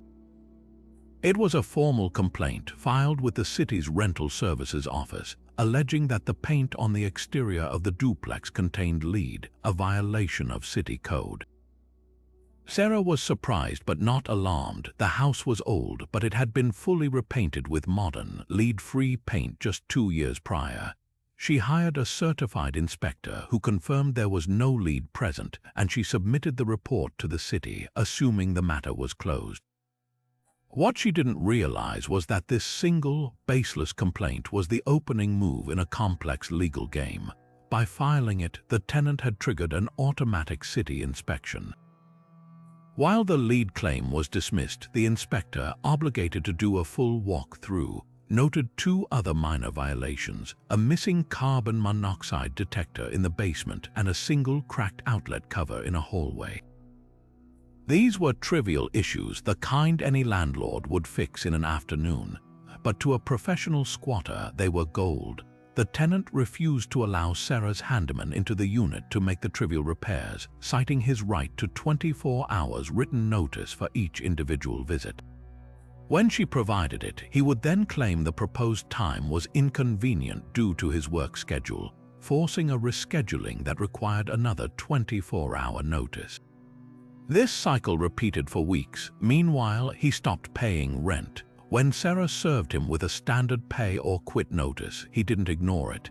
He answered it with a meticulously formatted legal motion, challenging the eviction on the grounds that the property was not in full compliance with the city's housing code due to the 2 outstanding minor violations. He argued that until every single code issue was remedied, the unit was legally uninhabitable, and therefore he was not obligated to pay rent for a property the landlord had offered in a defective state. This argument, however flimsy it seemed, was all that was needed to engage the legal machinery. In Portland's overwhelmed housing court, his filing automatically granted him a hearing date, pushing his potential eviction back by 2 months. At that hearing, he represented himself with the calm, methodical skill of a seasoned litigator. He didn't shout or make wild accusations. He simply pointed to the city inspector's report and the fact that the outlet cover, while now replaced, had not been fixed within the technically required 72-hour window. The judge, bound by the letter of the law, had little choice but to acknowledge the technical violation. The eviction was denied. Sarah was ordered to pay a small fine to the city for the delay and to restart the eviction process from the beginning. She was back to square one, now several months behind on mortgage payments for the duplex which she relied on for income. This became the pattern for the next 2 years. Every time Sarah would initiate a new eviction proceeding for non-payment of rent, the tenant would file a counterclaim. One time, it was for emotional distress due to the constant legal harassment. Another time, he filed a claim that the landscaping was overgrown and constituted a fire hazard. Each claim was absurd on its face, but each one was just plausible enough to require a hearing. Each hearing delayed his removal by months. He became a ghost in the system, a spectral figure who existed only in court filings and procedural motions. He knew every rule, every deadline, every loophole. He would file for continuances at the last minute, claiming he had suddenly obtained new evidence. He would challenge the service of paperwork, arguing it wasn't delivered to him personally, even though it was taped to his door as the law allowed. The legal costs for Sarah were catastrophic. She wasn't just losing the rental income. She was paying thousands of dollars in attorney fees every month to fight a war of attrition against a tenant who had no attorney because he was his own. The ultimate revelation came from a private investigator Sarah finally hired in desperation. The investigator discovered that the tenant had a history of this exact behavior in 3 other states. He was what is known in landlord circles as a professional squatter or a career tenant. This was his livelihood. He would identify properties owned by individual landlords, not large corporations, knowing they would have fewer resources to fight a long legal battle. He would use his knowledge of tenant-friendly city ordinances to fabricate a paper trail of complaints and violations, creating just enough legal friction to make eviction a painfully slow and expensive process.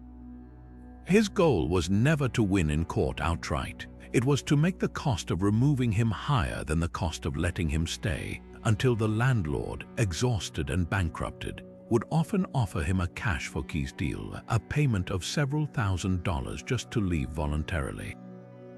He wasn't stealing electricity or destroying walls. He was stealing time itself, weaponizing the very protections meant to ensure housing as a human right and turning them into a scheme for free lodging, funded by the financial and emotional ruin of the people who provided it.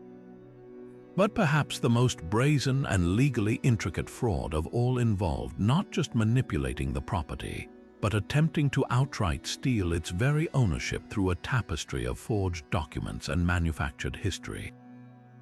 This elaborate con began in a stately, though somewhat neglected, Victorian home in Savannah, Georgia, a city where old money and historic charm often go hand in hand with complex family legacies.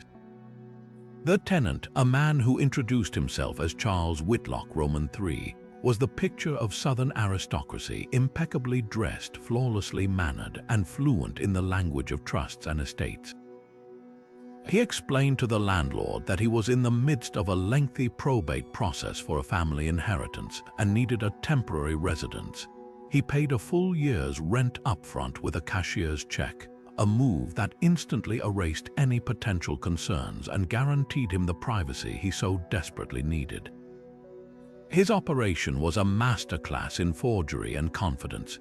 Using the rented home as his stage, Whitlock embarked on an audacious plan to convince the world, and most importantly, potential buyers, that he was the rightful heir to the property. His first step was to manufacture a plausible backstory. He spent weeks in local archives and libraries, meticulously researching the home's true history and the family that had originally built it. He then wove his own fictional ancestor into that historical narrative, creating a tragic tale of a disinherited son and a lost last will and testament. To support this fiction, he produced stunningly authentic-looking documents. A faded, calligraphic will on period-appropriate paper he had artificially aged with tea and careful heating, and forged letters between historical figures that mentioned his fictional ancestor by name. With his backstory in place, he then turned the rental into a showroom. He hired a local staging company to furnish it with antiques, telling them he was preparing to sell his family home. He even hosted a few curated open houses for real estate agents, posing as a grieving heir reluctantly parting with his birthright. He was charming, knowledgeable about the home's authentic history, and deeply convincing. The real estate agents, dazzled by his story and the prospect of a lucrative listing, had no reason to doubt him. The final, brilliant layer of his deception was his explanation for the current landlord's name on the tax records. He would sigh wearily and explain a complex tale of a predatory property manager who had taken advantage of his family's legal disputes during the probate process, filing a fraudulent quitclaim deed and effectively stealing the house while the family was distracted by grief. He claimed to be in the final stages of a lawsuit to clear the title, presenting more forged court documents to back up his story. The scheme began to unravel not because of a flaw in his paperwork, but because of sheer dumb luck. The actual landlord, who lived out of state, had hired a new landscaping company to maintain the property. The foreman, while trimming the hedges, noticed the elaborate "for sale" sign planted in the garden and thought it was odd, as his company's work order clearly listed the owner's name and a different address. Out of a sense of professional courtesy, he called the number on his work order to ask if the owner had decided to sell. The landlord's confusion was immediate and absolute. He immediately called the real estate agent whose name was on the sign, and the two compared notes over a frantic conference call, their stories diverging so wildly it was clear one of them was talking to a ghost. What followed was a tense and carefully coordinated sting operation. The landlord, along with a police detective and a real estate attorney, arranged a meeting at the property under the guise of being a potential cash buyer from out of town. Whitlock, seeing his biggest payday yet, welcomed them in. As the buyer toured the home, asking detailed questions about the foundation and the roof, Whitlock spun his elaborate tale of woe and inheritance with practiced ease. It was only when the detective identified himself and began asking very specific questions about the probate court case number and the name of the presiding judge, details the forger had not bothered to fabricate because no buyer had ever asked, that the entire house of cards began to tremble. He was arrested on the spot for fraud, attempted grand larceny, and a host of other charges. The aftermath was a legal and bureaucratic nightmare that took years to fully resolve. The landlord had to formally quiet the title to his own property, going to court to prove he was the legitimate owner and expunge the cloud of doubt and forged documents that Whitlock had introduced into the home's chain of title. Several potential buyers who had put down earnest money had to be tracked down and repaid, and the landlord faced the threat of lawsuits from them for his failure to disclose the title dispute, a dispute that had never existed until his tenant invented it. This story stands as a chilling reminder that the most dangerous weapon in a con artist's arsenal isn't a crowbar or a sledgehammer, but a convincing story told with confidence, supported by a few expertly forged pieces of paper, and aimed squarely at the most valuable thing a person can own, the very deed to their property. While the Savannah property thief and the Portland legal saboteur manipulated documents and laws, our next case reveals a much more visceral and heartbreaking form of exploitation, one that traded not in paper but in living, breathing creatures. This story takes us to a sprawling, rural property in the rolling hills of Kentucky, a large farmhouse with several outbuildings that seemed perfect for a tenant who claimed to be a traveling veterinarian specializing in large animal care. The landlord, impressed by the man's professional credentials and his offer to handle all maintenance on the barns and fences himself, saw a perfect symbiotic relationship. The tenant would get ample space for his work, and the property would benefit from the expert upkeep. For the first year, everything seemed to align with this promise. The rent was paid promptly, and the landlord, who lived a few hours away, received occasional photos of newly reinforced fences and freshly painted barn trim. The reality hidden behind this idyllic facade was a grim and merciless puppy mill operating on an industrial scale. The tenant wasn't a veterinarian. He was a career breeder who had been run out of several other states due to tightening regulations and animal cruelty investigations.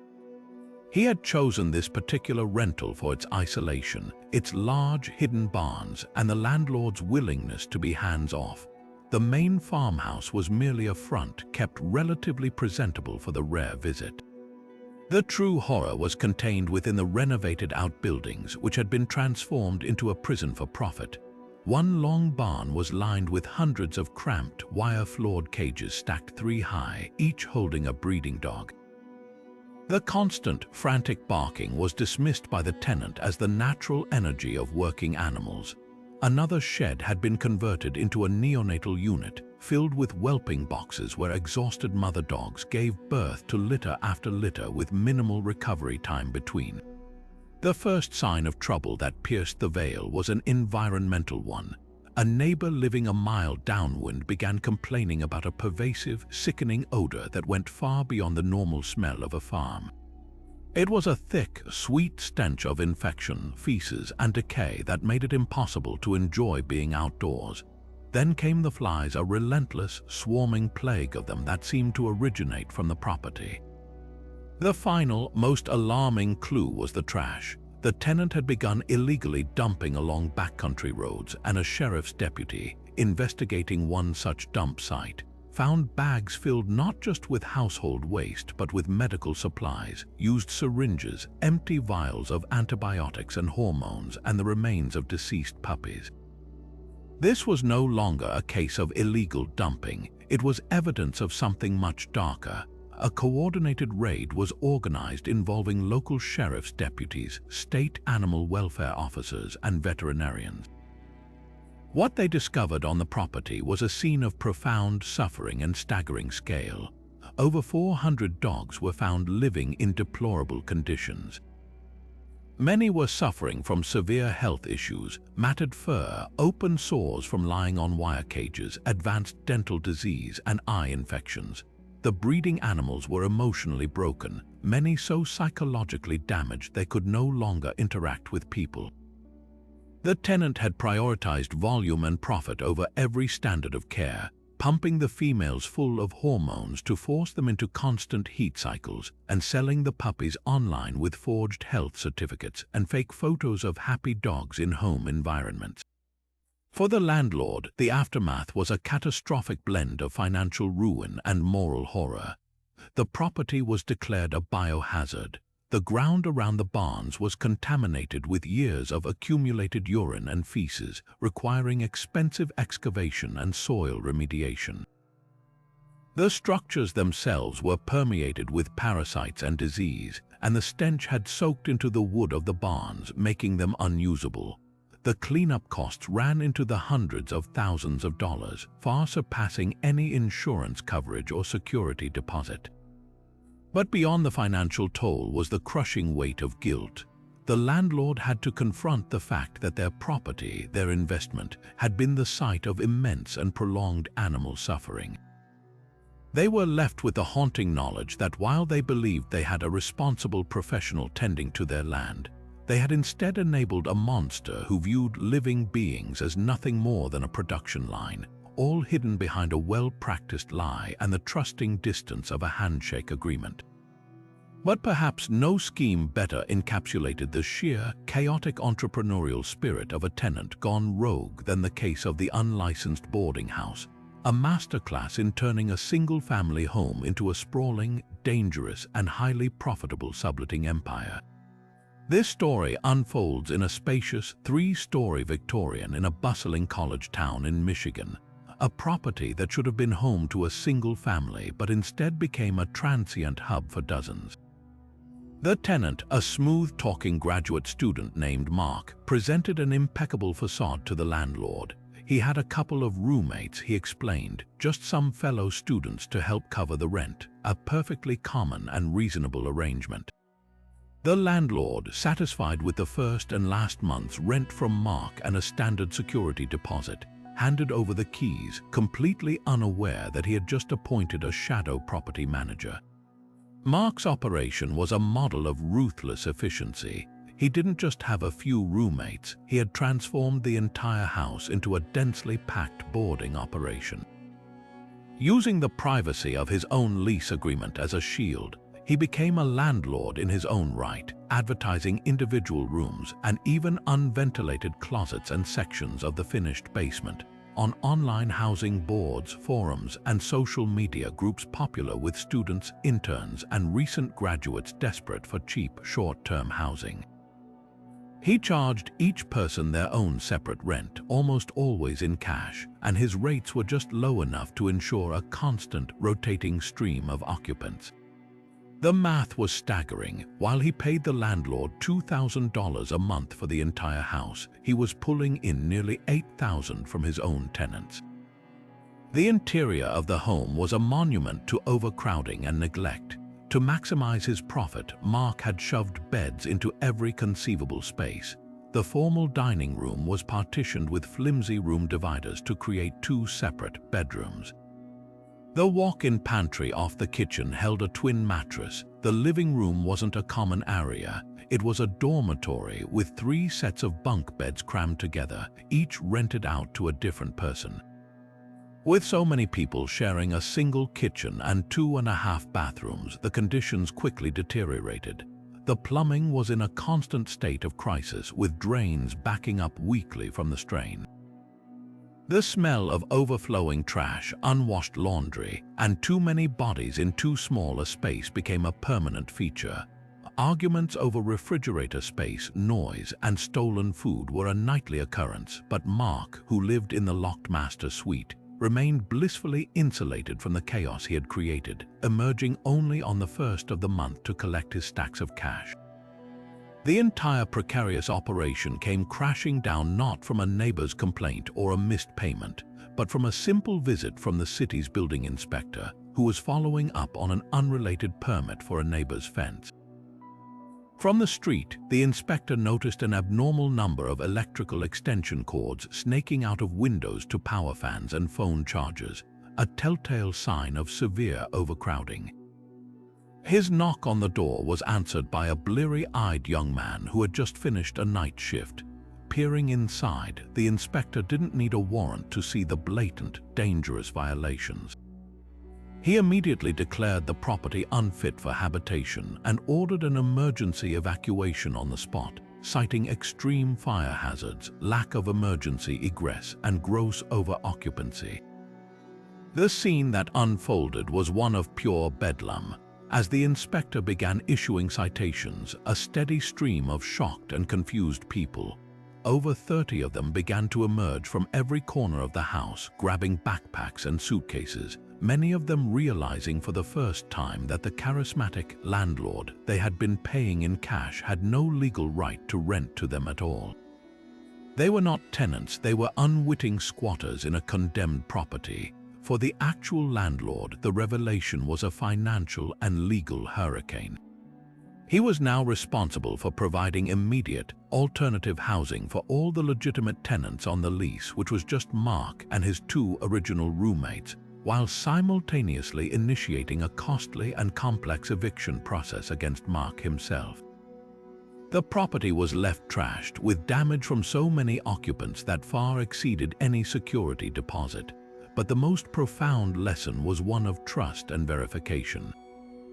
This case stands as a stark warning that the most damaging tenant isn't always the one who destroys the walls, but the one who systematically dismantles the very purpose of a lease agreement, treating a home not as a sanctuary, but as a franchise opportunity, all while hiding in plain sight behind a charming smile and a handful of cash. The line between eccentric hobby and full-blown disruption was crossed not with a sledgehammer or a stack of legal motions, but with an EMF meter and an infrared camera in a quiet suburban rental in Pennsylvania.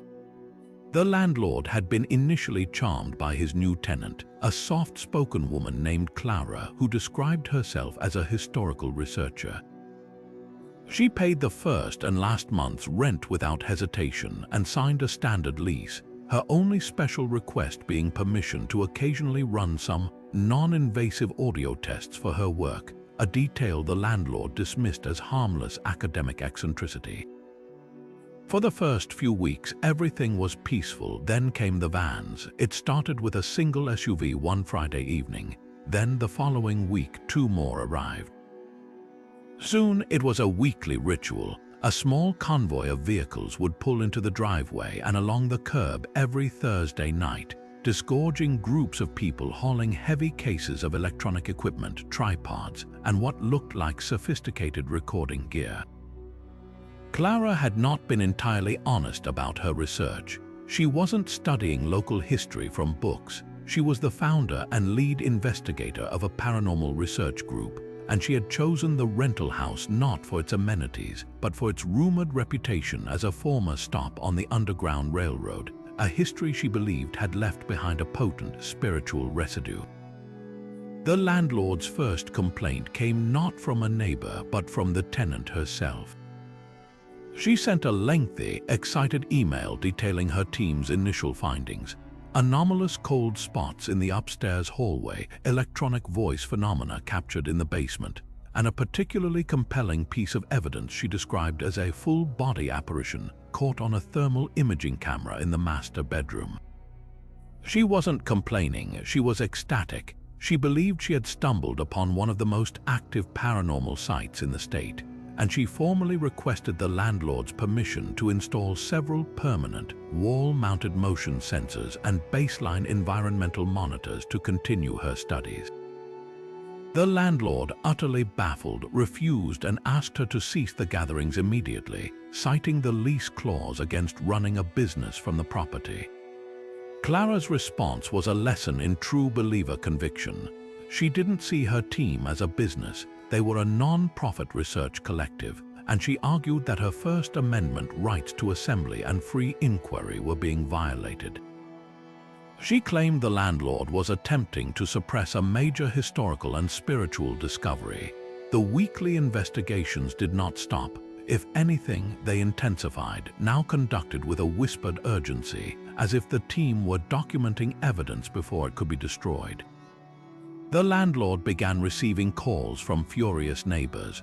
The groups of investigators trying to be quiet were still unavoidably present, their shadowy figures and flashing equipment lights scaring children and unnerving adults. The final straw was a visit from the local police, called by a neighbor who reported seeing figures with flashlights moving through the property's wooded backyard at 2 in the morning, a team member who had claimed to be tracking an energy signature. When the landlord used his key to enter the house for an inspection, he found a scene that was part laboratory, part bunker. The living room was a command center with laptops and monitors wired together to display feeds from the dozen cameras positioned throughout the house. Strange devices hummed on tripods, measuring electromagnetic fields and ambient temperature. The walls were covered in maps, blueprints of the house, and photos with circles and arrows pointing to supposed orbs or vortexes. Most disturbing of all were the personal effects. In what she called her trigger object room, Clara had set up a display of period-appropriate items: an old porcelain doll, a man's pocket watch, a child's christening gown, which she explained were used to attract spirits and encourage interaction. She had essentially turned the bedrooms into curated exhibits for the dead. The eviction process was as unusual as the tenancy itself. Clara fought it with the fervor of a martyred scientist, submitting hundreds of pages of evidence to the housing court to prove that the property was legitimately haunted and that her research was of critical public importance.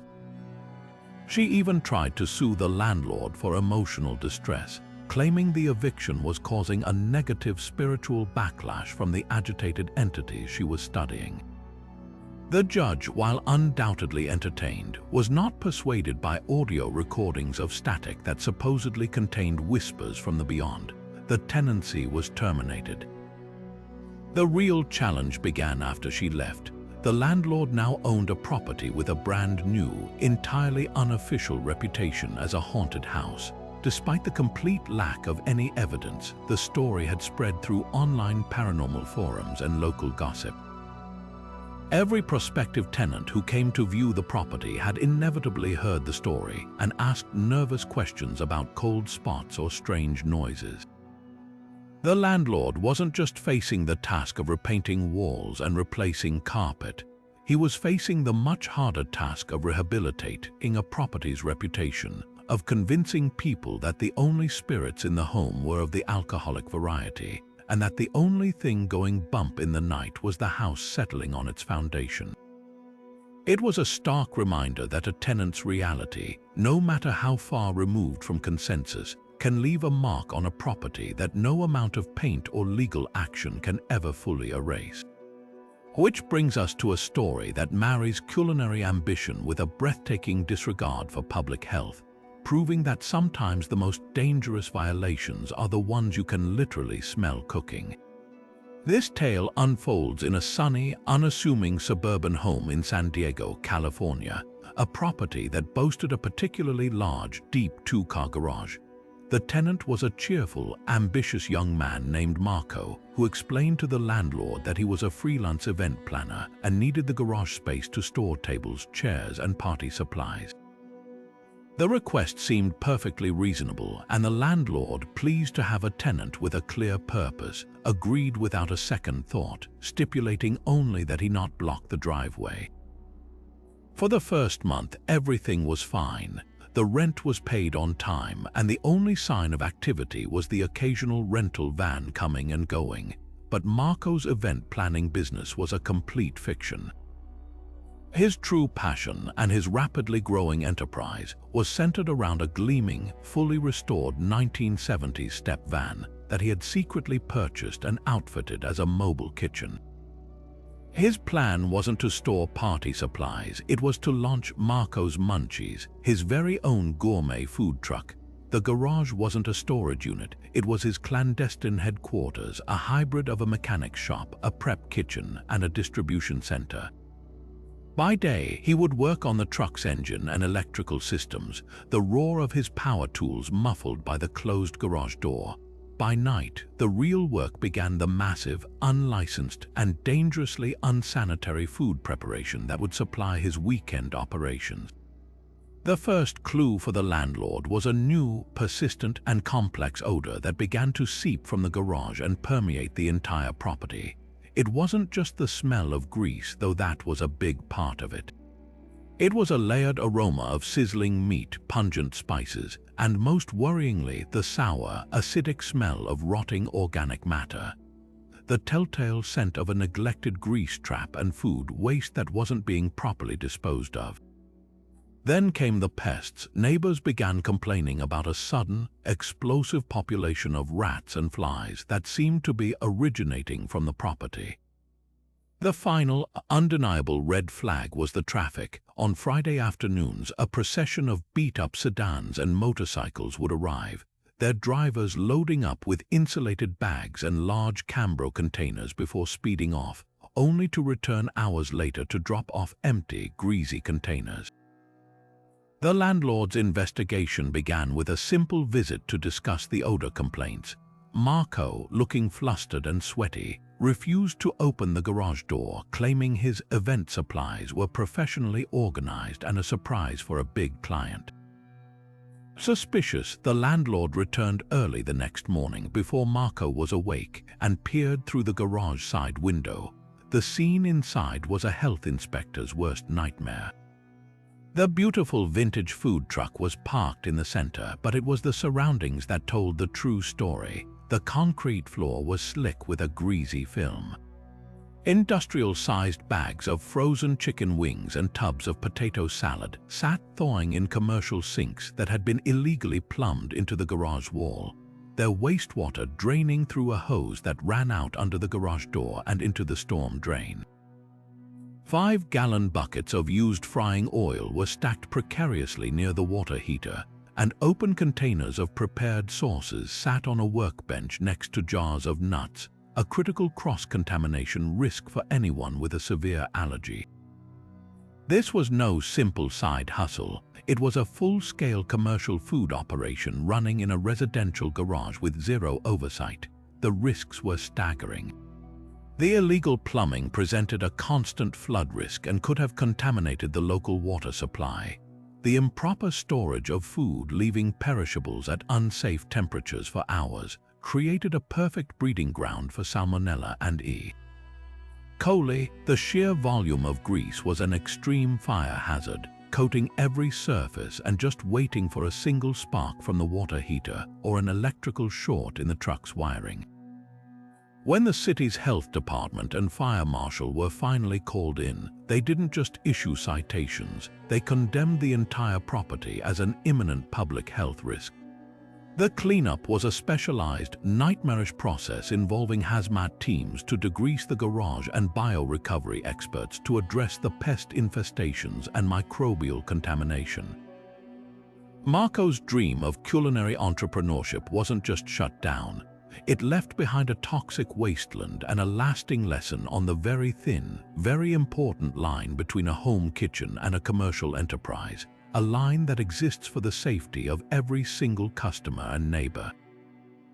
But just when you think you've heard every possible scheme, our next case proves that truth is indeed stranger than fiction, and sometimes it's literally being filmed right in your own living room. This story takes us to a stunning, modernist home in the Hollywood Hills, an architectural gem with floor-to-ceiling windows and breathtaking views of the city below. The tenant was a charismatic aspiring actor who talked a great game about his connections in the industry and his respect for the property's unique design. He paid a significant security deposit and the first 3 months' rent upfront, presenting himself as a stable, professional tenant who understood the value of the home he was renting. For the first few weeks, everything was quiet, and the landlord felt assured she had made an excellent choice. The first phase of the operation was a masterclass in misdirection. The tenant reached out to the landlord with an excited email. He explained that he had landed a small role in an independent film, and that the director was so impressed with his knowledge of the property that they were interested in using it for a single, brief scene. He stressed that it would be a skeleton crew, just a director, a cinematographer, and one other actor for a simple dialogue shot that would take no more than 3 hours. He even offered to pay an additional $1,000 location fee directly to the landlord for the inconvenience. Flattered by the idea of her home being in a movie and reassured by the tenant's professional demeanor and the offered payment, the landlord gave her verbal approval for the small shoot, a decision she would come to regret almost immediately. The reality of filming day was nothing like the proposal. What arrived wasn't a skeleton crew but a full-scale film production. A convoy of massive trucks emblazoned with rental company logos clogged the narrow, winding hillside street. Dozens of crew members swarmed the property, trampling the meticulously landscaped gardens as they unloaded heavy lighting rigs, miles of thick black cables, and bulky sound equipment. The tenant, it turned out, wasn't just a bit player. He was the producer and star of the project, a passion project he had invested his entire savings into, and he had chosen the rental house specifically to be the primary location for his entire film. That single brief scene was, in fact, a week-long shoot involving complex camera moves, night filming with incredibly bright lights, and emotionally charged scenes that required multiple loud, dramatic takes. The neighborhood was thrown into absolute chaos. The production's generator trucks ran around the clock, their constant diesel rumbles shaking the foundations of nearby homes. The powerful film lights blazing throughout the night turned the peaceful hillside into a perpetual daylight zone, flooding neighboring bedrooms with an invasive glow and drawing complaints from all sides. The final straw was a planned stunt sequence.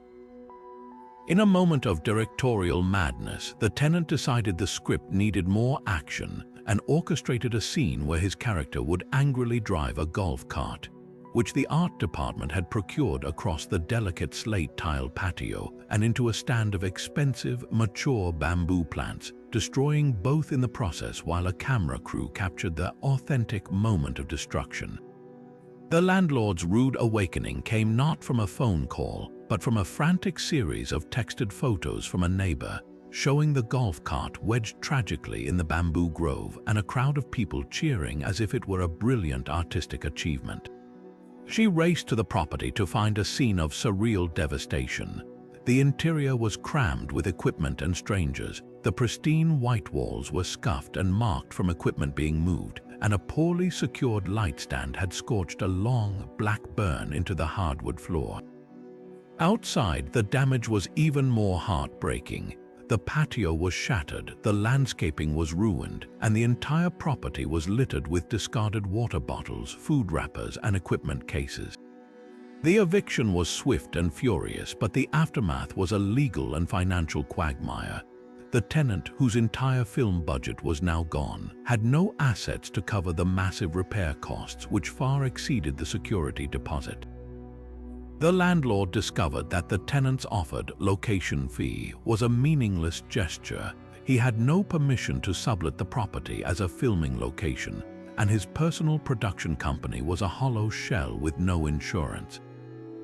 She was left suing a penniless aspiring actor for tens of thousands of dollars in damages. This story serves as a stark warning about the seductive allure of Hollywood and the dangers of a tenant who doesn't just see a home as a place to live, but as a disposable set for their personal blockbuster, a backdrop for their dreams that they never stop to consider they don't own, leaving behind a trail of physical and financial wreckage when the director finally yells cut. While a Hollywood film set might bring a certain chaotic glamour to a quiet neighborhood, our next story proves that chaos of a very different and far more partisan variety can erupt when a tenant decides to turn a peaceful rental into the epicenter of local democracy. This saga begins in a stately colonial home in a swing district of suburban Virginia, a community known for its placid streets and well-manicured lawns. The tenant was a sharply dressed, immensely personable man who introduced himself as a political consultant between assignments. He signed a 2-year lease, provided stellar references, and paid the first and last month's rent without hesitation. To the landlord, he seemed like the ideal professional occupant who would maintain the property's dignified character. For the first few months, he was a ghost and all was quiet. The first sign of the coming storm was a small, tasteful sign that appeared in the front yard one morning, simply stating Miller for supervisor in bold blue and red letters. The landlord, assuming it was a simple show of support for a local candidate, thought little of it, but that single sign was merely the opening salvo. Within a week, the quiet suburban home was utterly unrecognizable. The sign was joined by a dozen more, then 50, until the entire front lawn was a forest of political placards for every level of government, from school board to Congress. A massive banner was hung across the entire front porch, and a professional-looking lectern appeared on the steps, as if ready for a press conference at a moment's notice. The transformation inside was even more radical. The living room was no longer a place for relaxation. It was a bustling call center. Folding tables were set up end to end, each equipped with a telephone, a laptop, and a stack of call sheets. The dining room became the volunteer coordination hub, its walls papered with oversized precinct maps covered in color-coded sticky notes. The garage, once meant for cars, was now a warehouse packed to the ceiling with stacks of campaign literature, boxes of bumper stickers, and piles of yard signs waiting for deployment. The tenant hadn't just put up a sign, he had converted the entire property into the official, full-time, and completely unauthorized headquarters for a local political campaign, with himself as the campaign manager. The impact on the neighborhood was immediate and profound. The peaceful street was suddenly choked with traffic from early morning until late at night. A constant stream of volunteers' cars lined the curb, and delivery trucks arrived daily to drop off more pallets of campaign materials. The quiet was shattered by the sounds of amplified voices. The tenant would use a bullhorn to rally volunteers in the front yard before sending them out for a day of canvassing. The most disruptive element, however, was the noise from inside. Dozens of volunteers, fueled by caffeine and political fervor, would work the phones for hours on end, their voices rising in a constant, indecipherable din that easily penetrated the home's thin walls and open windows, drifting across property lines and disturbing the entire block. The landlord's first complaint was met with a response he hadn't anticipated. The tenant didn't apologize or make excuses. Instead, he argued passionately that his work was a vital civic duty, a protected form of political speech that served the community. He claimed that temporarily suspending the quiet enjoyment of the neighborhood was a small price to pay for a robust democratic process. He even suggested the landlord could face negative publicity if he was seen as trying to stifle political engagement. This wasn't just a lease violation, it was a high-stakes game of political hardball where the tenant was betting that the landlord would be reluctant to evict a campaign for fear of looking anti-democratic. The situation reached a boiling point on the weekend before the election. The campaign hosted a massive Get Out the Vote rally on the front lawn, complete with a sound system, speeches from several candidates, and a crowd of over 200 cheering supporters. The event completely blocked the street, angering residents who couldn't get in or out of their own driveways. When the police were finally called to disperse the crowd for violating noise ordinances and blocking a public right-of-way, the local news cameras arrived, turning a neighborhood nuisance into a public spectacle. The campaign manager, sensing an opportunity, immediately held an impromptu press conference on the porch, decrying what he called an attempt to silence the voices of everyday voters. For the landlord, this was the final straw. The political argument was a red herring. This was at its core a straightforward case of illegal commercial activity and a massive public nuisance. The lease explicitly prohibited running a business from the home, and a political campaign, for all its civic trappings, is an organization with payroll, budgets, and operational goals. It is a business. The constant foot traffic had destroyed the lawn. The hardwood floors inside were scuffed and damaged from the movement of tables and chairs, and the sheer volume of people had put an unbearable strain on the home's plumbing systems. The eviction process began the Monday after the election, but the damage was already done. The landlord was left with a property that was physically worn down and, perhaps more damagingly, politically polarized. For months afterward, the home was a local landmark, known not for its colonial charm, but as that house where the crazy campaign was, a reputation that made finding a new, peaceful tenant a uniquely difficult challenge. This case serves as a stark lesson that some tenants don't just want a place to live, they want a platform, and they're more than willing to use your property as their stage, even if the resulting drama tears up the lawn and divides the entire neighborhood. And just when you think a tenant has run out of ways to repurpose a living room, our next story proves that human creativity and risk-taking knows no bounds. This particular case inks its way into our list from a standard 2-bedroom apartment in a bustling neighborhood of Austin, Texas. The tenant was a quiet, heavily tattooed individual who paid his rent in cash, always on time. His explanation for the constant, low hum that could sometimes be heard from the hallway was a collection of high-end audio equipment for his music production hobby. The landlord, appreciating a tenant who kept to himself and never missed a payment, had no reason to question this or the occasional faint, medicinal smell that was easily dismissed as cleaning supplies or perhaps a strong air freshener. The reality, hidden behind that unassuming door, was a thriving, unlicensed, and horrifyingly unsterile tattoo and body-piercing studio. The tenant, let's call him Vance, wasn't a music producer. He was a self-taught tattoo artist who had been run out of a legitimate shop for ignoring basic safety protocols. He saw the rental apartment not as a home, but as the perfect low-overhead location for his underground operation. The living room had been completely cleared of furniture. In its place stood a professional-looking tattoo chair, a bright, adjustable surgical lamp he'd purchased online, and a small rolling cart loaded with inks, needles, and a pair of autoclaves, devices meant to sterilize equipment, though they were often unplugged and used more for show than function. The second bedroom served as a waiting area, with a few folding chairs and binders filled with flash art, the classic designs every amateur artist starts with.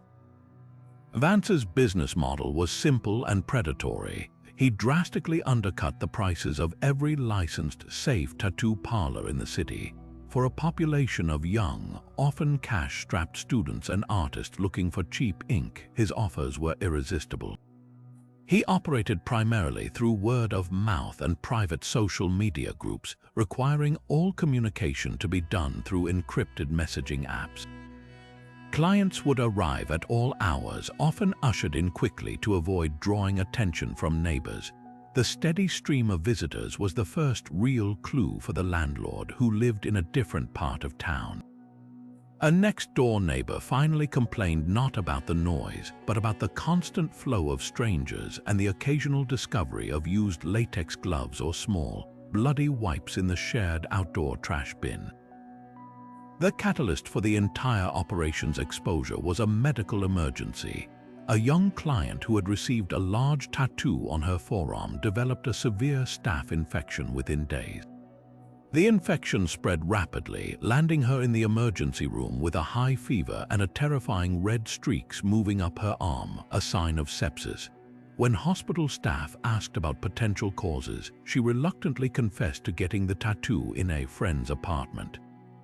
Mandated to report such incidents to the health department, the hospital set off a chain of events that would bring the full force of the city down on Vance's door. A public health investigator, accompanied by a code enforcement officer and a police detective, arrived for an inspection. What they found inside was a biohazard nightmare that made even the seasoned professionals blanch. The inspection revealed a chilling disregard for the most basic principles of cleanliness. Used needles were not disposed of in approved sharps containers but were tossed into a regular kitchen trash bag.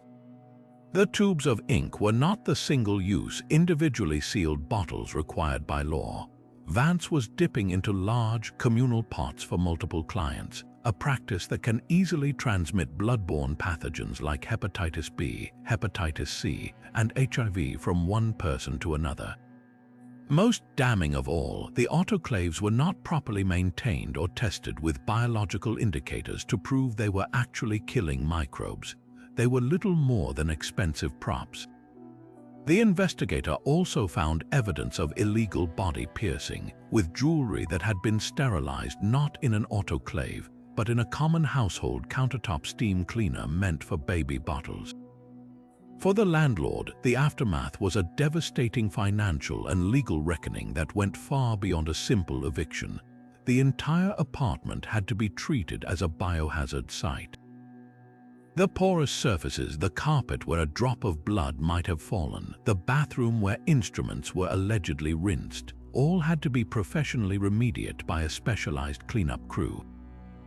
The landlord faced potential lawsuits from infected clients and was hit with massive fines from the city for allowing an unlicensed commercial operation to run from his residential property, even though he had been completely unaware. The security deposit was meaningless against the tens of thousands of dollars in cleanup costs, legal fees, and increased insurance premiums. This story is a visceral, frightening lesson in the hidden dangers that can lurk behind a closed door.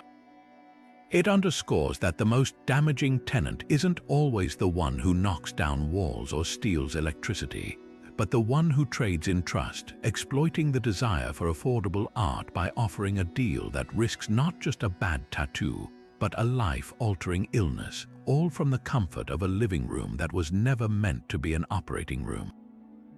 But if you thought a tattoo parlor was a risky repurposing of a rental property, wait until you hear about the tenant who turned a quiet apartment into a silent, towering testament to bibliographic obsession. Our next story takes us to a humble second-floor walk-up in a brick apartment building in Philadelphia, a unit that from the outside gave no indication of the vast, weighty world contained within. The tenant was a retired librarian, a gentle, soft-spoken woman named Elena who spoke with a reverent whisper about the importance of preserving knowledge. Her landlord saw her as the ideal occupant, quiet, respectful, and always paying her modest rent with a check slipped under the management office door.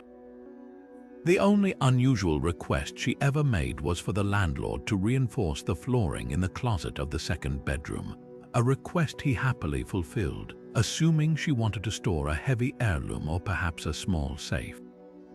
This was, of course, a catastrophic underestimation. Elena's project was not one of simple hoarding. It was a mission of acquisition with a specific, systematic purpose. She wasn't just collecting books, she was curating a collection, and she had begun operating an entirely unauthorized lending library out of her two-bedroom apartment. It started small, with a few shelves for friends from her book club, but word spread through her network of fellow academics and literature enthusiasts about the incredible, obscure titles she managed to find. Soon, a steady, quiet stream of visitors would arrive at her door, often leaving with a stack of books tucked under their arms and a promise to return them in good condition. What began as a passion project metastasized into a full-blown institution operating without a permit, insurance, or any regard for the physical limits of the building that housed it. The first clue for the landlord was an environmental one, noticed not by sight but by smell. The hallway outside Elena's apartment began to carry the distinct, thick aroma of old paper, binding glue, and the faint, sweet tang of slowly decaying cellulose, the classic scent of a used bookstore now permeating a residential building. Then came the sounds. Other tenants started complaining about a persistent, low creaking and groaning that seemed to emanate from her unit at all hours, a sound they described as similar to an old wooden ship straining against its moorings in a heavy wind. The final, most obvious clue was the mail. The postal carrier began leaving annoyed notes for the landlord about the sheer volume of book-shaped packages, dozens every week, that were now clogging the building's narrow entryway. The true scale of the problem was only revealed during a routine fire alarm inspection, when the building manager used his key to let the fire marshal into Elena's unit for a mandatory check. The two men were met with a sight that defied physics and logic. The apartment was gone, replaced by a labyrinth. Every single wall, from floor to ceiling, was lined with heavy, custom-built bookshelves so crammed with volumes that the shelves themselves bowed in the middle under the immense pressure. The living room, the dining area, the bedrooms, every square foot of floor space was occupied by towering, precarious stacks of books organized into narrow, canyon-like pathways just wide enough for a single person to shuffle through sideways. The kitchen was the only room not entirely claimed, though the oven was filled with paperback novels and the refrigerator hummed, not with food, but with rare, climate-controlled archival boxes protecting fragile first editions. The fire marshal didn't even need his inspection checklist. His face went pale. The situation represented a perfect storm of fire code violations. The enormous fuel load presented by thousands of books meant a fire would burn with an incredible intensity and speed. The narrow, cluttered pathways completely blocked all emergency egress from the apartment. If a fire started, there would be no escape. The massive weight of the collection, which a structural engineer later estimated to be several tons, was stressing the floor joists far beyond their design capacity, posing a risk of catastrophic structural failure to the unit below. And perhaps most alarming of all, in the center of the main room, Elena had a small space heater plugged into a dangerous daisy chain of extension cords that snaked under a mound of loose papers, a single spark away from immolating the entire collection and anyone inside it. The evacuation and cleanup were a Herculean task that required a specialty crew. They couldn't just start hauling books out. They had to first install temporary shoring in the apartment below to prevent a collapse, and then carefully deconstruct the literary fortress from the outside in, one stack at a time. For Elena, this wasn't a cleanup, it was the dissection of her life's work. She wept as each box was carried out, not out of defiance, but from a profound sense of loss, watching her personal library of Alexandria being dismantled by strangers in hazmat suits. This story is a tragic clash between a noble intention and the harsh realities of safety and structure. The tenant wasn't a malicious criminal. She was an archivist without an archive, a librarian without a library, who believed so deeply in the power of shared knowledge that she failed to see she was building her own literary tomb, one that threatened to literally bring the house down around her. It serves as a poignant reminder that even the most beautiful collections have a weight, both metaphorical and terrifyingly real, and that no lease agreement can ever fully account for the sheer, crushing mass of a single-minded passion. Of course, the quiet hum of a personal home workout is a world away from the clanging, thumping, and high-energy shouting that defined our next case, a story that proves some tenants don't just break a sweat. They break the very terms of their lease in the pursuit of profit and peak physical condition. This saga began in a spacious ground-floor condo unit in a typically serene complex in Scottsdale, Arizona, a community populated largely by retirees and young professionals who prized their peace and quiet. The tenant was a supremely fit, impossibly energetic personal trainer named Chad, whose application highlighted his impeccable credit and his glowing references from what appeared to be satisfied clients. He explained to the landlord that he worked odd hours at various local gyms and might occasionally have a client or two over for private sessions, a detail he presented as a rare occurrence. The landlord, reassured by his professional demeanor and his offer to pay a larger security deposit, saw no reason to deny what seemed like a reasonable request. Chad's transformation of the property was both rapid and radical. The living room was the first to go. Out went the sofa and coffee table, and in came a squat rack, an Olympic weightlifting platform, and a set of rubber bumper plates. The dining area became a zone for cardio with a rowing machine, an assault bike, and a treadmill that would later be described by the downstairs neighbor as sounding like a jet engine preparing for takeoff. The second bedroom was converted into a storage and supplement station, its shelves lined with protein powder tubs, weightlifting belts, and stacks of clean towels. But the most audacious modification was in the garage. Chad didn't just park his car there, he installed a heavy bag, a set of gymnastics rings hung from the ceiling joists, and a massive, freestanding mirror that covered an entire wall. The condo was no longer a residence, it was a fully equipped, unauthorized boutique fitness center he boldly named Chad's Garage Gains. The disruption was immediate and relentless. The predictable rhythm of suburban life was replaced by a daily soundtrack of crashing weights, the rhythmic thud of the heavy bag, and the high-decibel exhortations of a trainer pushing his clients to their absolute limits. The noise wasn't just airborne, it was structural. Every dropped barbell sent a concussive shockwave through the building's foundation, shaking pictures on walls in adjacent units and rattling dishes in kitchen cabinets. The tenant living directly below Chad was the primary victim, reporting that her ceiling light fixtures would sway ominously during particularly intense deadlift sessions. The traffic pattern was another glaring issue. A steady stream of clients, often 6 or 7 an hour, would arrive throughout the day, their cars filling the guest parking spots meant for actual visitors and creating a constant disruptive comings and goings that shattered the complex's quiet atmosphere. The landlord's first approach was a polite conversation, a simple reminder of the condo association's rules regarding noise and commercial activity.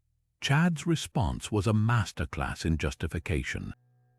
He argued he wasn't running a business, he was simply hosting workout buddies who donated money to help cover the cost of his expensive equipment and high-protein diet. He framed himself as a community health advocate, providing a vital service that the complex's paltry gym with a treadmill could never offer. He even had the gall to suggest the landlord was being anti-health by trying to stifle his passion. His willingness to play semantic games with the lease revealed a tenant who understood the rules perfectly but believed his personal mission placed him above them. The entire operation collapsed under the weight of its own success, quite literally. During a particularly enthusiastic Saturday morning hero workout, a client attempting a max effort clean and jerk lost control of the barbell. The 200+ pounds of weight didn't just crash onto the lifting platform. It rolled off, slamming into the drywall with enough force to punch a hole straight through to the neighboring unit's living room. The sudden appearance of a barbell plate in her home during her morning coffee was the final, undeniable piece of evidence the downstairs neighbor needed. She immediately called the police, the condo association, and the landlord, creating a perfect storm of authority figures all arriving at Chad's door at the same time. The inspection that followed was a liability nightmare. The insurance adjuster for the condo association was aghast. The unauthorized modifications, the commercial-grade equipment, and the sheer volume of foot traffic created a risk profile the building's policy was never meant to cover. If one of Chad's clients had been injured, a dropped weight on a foot, a torn ACL during a box jump, a slipped disc during a heavy lift, the ensuing lawsuit would have targeted not just Chad, but the property owner and the condo association for allowing such a blatantly dangerous operation to continue. The physical damage was significant: the hole in the wall, the floors scratched and dented by dropped weights, the garage door track bent from a misplaced kettlebell swing. But it was the potential for catastrophic personal injury that truly underscored the recklessness of the endeavor. This story is a stark lesson in the difference between a personal hobby and a commercial enterprise. A tenant's right to use their space does not extend to creating a public nuisance and a massive liability risk for everyone around them, turning a peaceful home into a noisy, high-risk gym where the only thing being truly strained was the very foundation of the landlord's investment. Yet another tenant proved that faith, when untethered from consideration for one's neighbors, could become its own form of disturbance, transforming a quiet rental into a bustling hub of devotion that spilled out into the surrounding community. This particular story unfolds in a modest 3-bedroom ranch house on a peaceful cul-de-sac in a suburb of Memphis, Tennessee.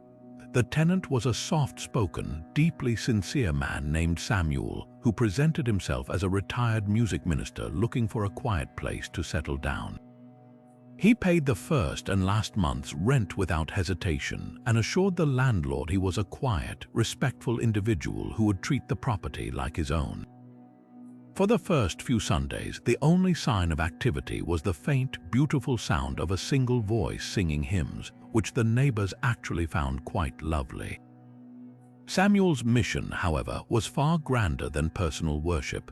Feeling a divine calling, he had decided to establish his own ministry, and the rental house was to be its cradle. It began subtly. One Sunday, a few extra cars were parked on the street. The following week, a few more arrived. Samuel had started by inviting a handful of people from his previous congregation for a small Bible study. But his powerful, moving sermons and his talent for music quickly drew a larger crowd. What started as a living room gathering of 10 soon swelled to 30, then 50, then beyond.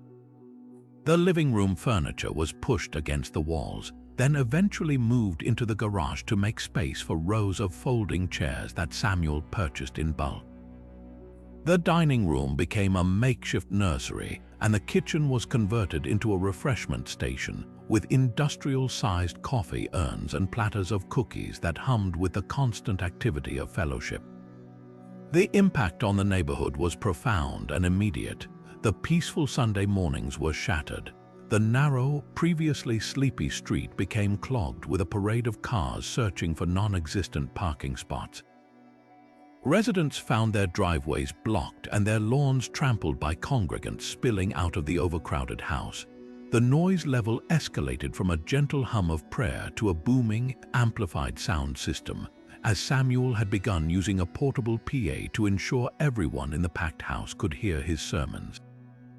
The beautiful solo singing was replaced by the full-throated roar of a 50-person choir, their joyous praises vibrating through the walls of adjacent homes and making it impossible for anyone to enjoy a quiet morning. The final straw for many neighbors was the aftermath. Every Sunday afternoon, the street was littered with discarded church bulletins, coffee cups, and napkins, turning their cherished neighborhood into the messy overflow lot of a church that didn't officially exist. The landlord's first intervention was delicate, a respectful conversation about the clear violation of the lease's clause against operating a business and creating a nuisance. Samuel's response was not one of defiance but of beatific misunderstanding. He was genuinely perplexed by the complaint. In his mind, he wasn't running a business, he was shepherding a flock. He saw the crowded house not as a nuisance but as a testament to the power of the Spirit moving through his ministry. The small donations left in a wicker basket were not profit, but offerings to help cover the cost of materials and coffee. He appealed to the landlord's sense of religious freedom, arguing that his right to practice his faith in his own home was being infringed upon. This created a uniquely difficult dilemma for the landlord, who now risked appearing as if he were persecuting a man for his beliefs, rather than simply enforcing a contract designed to protect the peaceful enjoyment of the property for everyone. The situation reached its inevitable crisis point on Easter Sunday. Samuel had promoted a special sunrise service, and by 6 in the morning, over 100 people had descended upon the small property. The crowd spilled out of the house entirely, filling the backyard and the front lawn, with people standing in the street to listen to the service broadcast through outdoor speakers. The police were called multiple times by frustrated residents who couldn't get their cars out of their own driveways. The spectacle was complete when a local news van arrived, tipped off about the neighborhood church controversy, turning a private dispute into a public affair. For the landlord, this was the final, undeniable proof that the situation was untenable. The property was being used as a commercial assembly hall, its residential purpose completely subsumed by the weekly gathering. The eviction process was emotionally charged and complex. Samuel fought it with the fervor of a man defending his divine right to preach, presenting himself as a modern-day prophet being cast out by an unbelieving world. He packed the housing court with members of his congregation, who offered tearful testimonials about the importance of their newfound spiritual home. The judge, however, had to rule on the letter of the law, not the power of faith. The lease was clear, and the evidence of the profound public nuisance was overwhelming. The eviction was granted. The aftermath left a bitter divide in the neighborhood. While most residents were relieved to have their peace restored, some felt a lingering guilt for having opposed a house of worship. The landlord was left with a property that smelled faintly of wax and coffee, and a deep understanding that the most disruptive tenants aren't always malicious. Sometimes they are so utterly convinced of the righteousness of their cause that they become blind to the practical reality of the world around them, believing that their lease is not with a landlord but with a higher power. But the line between a personal creative vision and a complete violation of a property lease can be as thin as a stroke of paint on a wall, a truth perfectly illustrated by our next story. This final case transports us to a spacious, light-filled loft in a converted warehouse in the artsy neighborhood of Bushwick, Brooklyn. The tenant was a fiercely passionate and articulate young woman named Anya, who presented herself as a mixed-media installation artist. Her portfolio was impressive, filled with photos of gallery shows and positive press clippings. She spoke to the landlord with a captivating energy about her need for a large, raw space to serve as both her studio and her muse, a place where her art could live and breathe. The landlord, swayed by her artistic credentials and her promise to enhance the property's cultural cachet, approved her application, including a clause that allowed for non-destructive, temporary artistic modifications. Anya's vision, however, was anything but temporary or non-destructive. She didn't see the loft as a studio, she saw it as the ultimate canvas, a living component of her next great work, which she titled Domestic Deconstruction. Her project began with what seemed like aesthetic choices. She painted one entire wall a deep, matte black and another a blinding, gloss white. Then came the more invasive alterations. Using a skill saw, she cut a perfect, human-sized rectangle out of the drywall between the living area and the bedroom, framing the whole with ornate, gold-painted molding she'd salvaged from an old church, transforming the wall into a bizarre, interactive portal. She then began a series of material interventions, as she called them. She sectioned off part of the concrete floor and began meticulously chipping away at it with a hammer and chisel to expose the aggregate beneath, creating a designated zone of erosion. In the kitchen, she removed all the cabinet doors and replaced them with sheets of warped, distorted glass that made the contents inside blurry and inaccessible. The most audacious part of her project, however, was its public-facing element. Believing art should be free and accessible to all, she began promoting the loft on art blogs and social media as an ongoing, living exhibit. She created event pages for weekly salon viewings and artist walkthroughs. Soon, every Saturday afternoon, a steady stream of art enthusiasts, critics, and curious onlookers would line up in the building's industrial hallway, waiting for their turn to step inside domestic deconstruction. Anya would lead these tours herself, speaking in dense, theoretical language about interrogating the boundaries of private space and the pathology of homeownership, all while guests walked across her partially demolished floor, peered through the strange window in her wall, and marveled at the intentional dysfunction of her modified kitchen. For the other tenants in the building, this was an unending nightmare. The constant flow of strangers compromised the building's security and created noise and litter in the common areas. The landlord's first confrontation was a surreal exercise in talking past one another. When he expressed his fury over the unauthorized tours and the permanent damage to the walls and floor, Anya seemed genuinely baffled. She argued that she was increasing the property's value by turning it into a landmark of the downtown art scene. The hole in the wall wasn't damage, it was an architectural gesture. The broken floor was a textural exploration. She saw the landlord not as a victim of property destruction, but as a Philistine failing to appreciate the incredible artwork happening right under his own roof. She even offered to add his name to the exhibition materials as a patron. The final straw came when a local fire inspector, acting on an anonymous complaint about the public gatherings, paid a visit. He was less interested in the art theory and more concerned with the blatant code violations. The hole in the wall compromised the fire separation between rooms. The exposed wiring she had artistically draped with gauze for a piece called Veiled Currents was a severe electrocution hazard. The main exit path was partially obstructed by a large, jagged sculpture made from broken mirrors.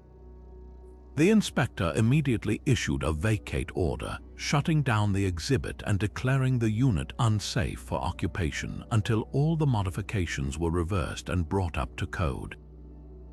The eviction was a foregone conclusion, but the cleanup was a unique kind of hell. The landlord couldn't just hire a standard drywall crew. He needed artisans who could carefully remove the gold molding without damaging the wall further, and then rebuild the entire section to match the original industrial character of the loft. The concrete floor required a specialist to pour a new layer that would seamlessly blend with the old. The entire process cost a small fortune, completely obliterating the security deposit and then some. This story serves as the ultimate clash between artistic expression and contractual reality. It highlights a tenant who viewed a legal agreement as a mere formality, secondary to the pursuit of their creative vision. They saw every wall not as a structural boundary but as a suggestion, and every clause in the lease not as a rule but as a challenge to be reinterpreted. In the end, domestic deconstruction was a critically successful piece for Anya, but for the landlord, it was just a very expensive, very public lesson in the high cost of avant-garde living.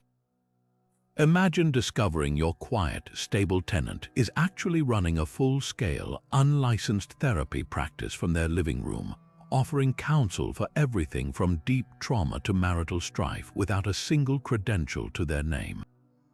This unsettling scenario became a reality for a landlord in a peaceful suburban neighborhood in Oregon who had rented a modest split-level home to a woman named Diana. She presented herself as a life coach and meditation guide, a title that carries little regulatory weight, and she paid her rent in cash, always on time.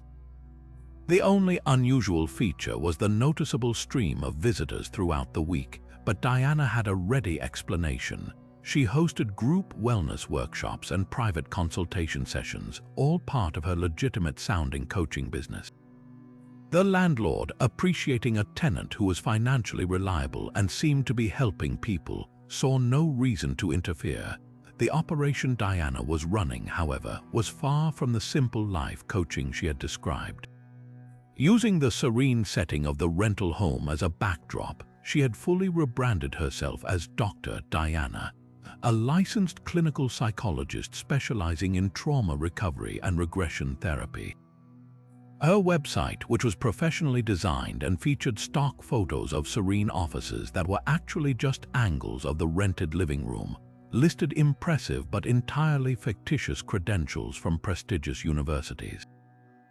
She offered intensive weekend retreats for thousands of dollars, promising clients breakthroughs by revisiting past lives and healing inner child wounds.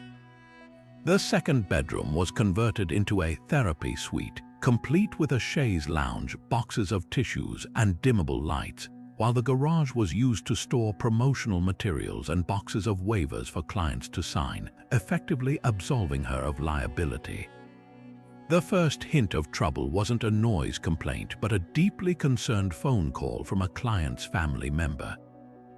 A woman had called the landlord, her voice trembling with anger and fear, explaining that her sister had spent her entire savings on Diana's intensive therapy program and was now more unstable than ever, having been convinced by Diana that her current life problems were caused by abuse in a past life. The landlord, initially hesitant to get involved in a tenant's business, was urged to look at the online reviews. A quick search revealed a devastating mix of glowing 5-star testimonials from those who felt helped alongside 1-star horror stories from individuals who described being psychologically manipulated, financially drained, and left in a worse mental state than when they began. Confronting Diana was a surreal experience. She didn't deny the activities. Instead, she defended them with a cult-like fervor. She argued that the established medical community was closed-minded and that her methods, though unorthodox, were changing lives. She saw the licensing boards and ethical codes not as necessary protections, but as oppressive obstacles to true healing. To her, the angry clients were simply those who weren't ready to do the difficult work she demanded. This complete lack of accountability forced the landlord to involve the authorities. The investigation that followed was led by state licensing boards and police fraud units, who discovered a treasure trove of evidence. Client files filled with deeply personal, unsecured medical information were found in an unlocked cabinet. Recordings of sessions made without consent were discovered on her computer. Most damningly, she had been prescribing clients specific regimens of over-the-counter supplements and essential oils, which she sold to them at a massive markup, dangerously blurring the line between therapy and the unlicensed practice of medicine. The fallout extended far beyond a simple eviction for breach of lease. The landlord faced a nightmare of liability issues. Several former clients, realizing they had been treated by a fraud, filed lawsuits naming not only Diana but also the property owner, arguing they should have known an illegal practice was being operated from their home. While the landlord's insurance eventually covered the legal fees, the process was long and terrifying. The emotional damage left in Diana's wake was immeasurable.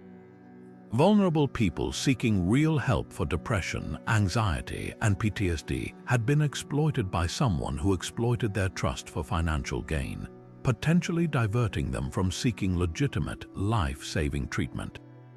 This case serves as a chilling reminder that the most dangerous violations aren't always those that damage property, but those that damage people, using the trusted sanctuary of a home as a cover for practices that can leave psychological scars far deeper than any physical mark on the walls. After the psychological manipulation of an unlicensed therapist and the avant-garde demolition of a Brooklyn loft, we arrive at a story where the battlefield was not one of emotions or drywall, but of a very literal and very noisy historical conflict. This saga unfolded not in a dense urban center, but in a picturesque rural farmhouse nestled in the rolling hills of rural Pennsylvania, a property surrounded by acres of private woodland that promised the ultimate in privacy. The tenant was a portly, jovial man named Arthur with a booming voice and an endless supply of fascinating stories about the 18th century. He presented himself as the president of a local historical society, a passionate collector of antiques, and a man who simply wanted a quiet country retreat to house his extensive collection of replica furniture and artifacts. The landlord, charmed by Arthur's old-world demeanor and reassured by his hefty security deposit, saw him as a dignified custodian for the aging property. Arthur's true passion, however, was not for quiet contemplation but for loud, smoky, and meticulously chaotic reenactment. His historical society was in fact a regiment of hardcore American Revolutionary War reenactors, and the secluded farmhouse was to be their new, year-round headquarters and private training ground. The transformation began subtly. A neighbor driving by one evening reported seeing a handful of people in what looked like old-fashioned military uniforms drilling in a field, but it was easy to dismiss as a quirky hobby. Then came the deliveries, flatbed trucks unloading stacks of rough-hewn lumber for building temporary fortifications, and pallets of bagged peat moss that Arthur claimed was for gardening but was actually used to create historically accurate mud-filled terrain. The operation exploded into full, disruptive view on a humid Saturday morning. What sounded like a single, startlingly loud gunshot echoed across the valley, followed by another, and then another, until the air was filled with the rolling, thunderous volleys of musket fire. Alarmed neighbors called the county sheriff's office, reporting what they believed was an active shooter situation or a bizarre gang war. When a deputy cautiously approached the property, he was met with a scene of surreal confusion. Through the smoke of black powder, he could see two lines of men in Continental and British Army uniforms standing 50 yards apart, methodically loading and firing their muskets into the air. Officers on horseback, actually just local enthusiasts on their own horses, galloped between the lines shouting orders in antiquated English. The battlefield was the landlord's freshly mowed hayfield, now trampled and scarred with the footprints of dozens of men and the improvised earthworks they had built. The complaints from neighbors became a constant drumbeat.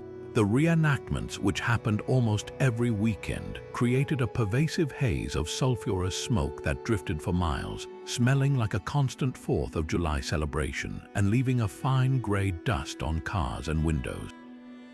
The noise was relentless and terrifyingly realistic, preventing anyone within earshot from enjoying a peaceful afternoon or napping child. The traffic was another massive issue. The narrow country lanes were suddenly clogged with cars pulling horse trailers, and participants in full regalia would often stop to ask bewildered locals for directions to the encampment, further blurring the lines between fantasy and reality. The final straw for the landlord was an incident involving livestock. A particularly enthusiastic cavalry charge during a mock battle spooked a neighboring farmer's prized dairy cows, causing them to break through a fence and run panicked through several fields, resulting in lost milk production and significant vet bills for stress-related ailments. Confronting Arthur was an exercise in historical pedantry. He didn't deny the scale of his activities. He defended them with the fervor of a museum curator. He argued that he was providing a vital, living history lesson, and that the landlord should be proud his property was being used to educate the public and honor the nation's founders. The musket fire was harmless, the black powder was biodegradable, and the trampled field was a small price to pay for patriotism. He saw the neighbors' complaints not as legitimate concerns, but as a modern failure to appreciate sacrifice. When the landlord pointed to the lease clause explicitly prohibiting commercial activity and nuisances, Arthur retorted that his non-profit group didn't charge for their performances, making it an educational endeavor, not a business. The eviction process was as drawn out and stubborn as a siege. Arthur and his regiment dug in, using every procedural delay available. They showed up to housing court in full period costume, attempting to argue their case before a bewildered judge with references to the Quartering Act and the rights of free assembly. The cleanup, once they were finally removed, was a unique challenge.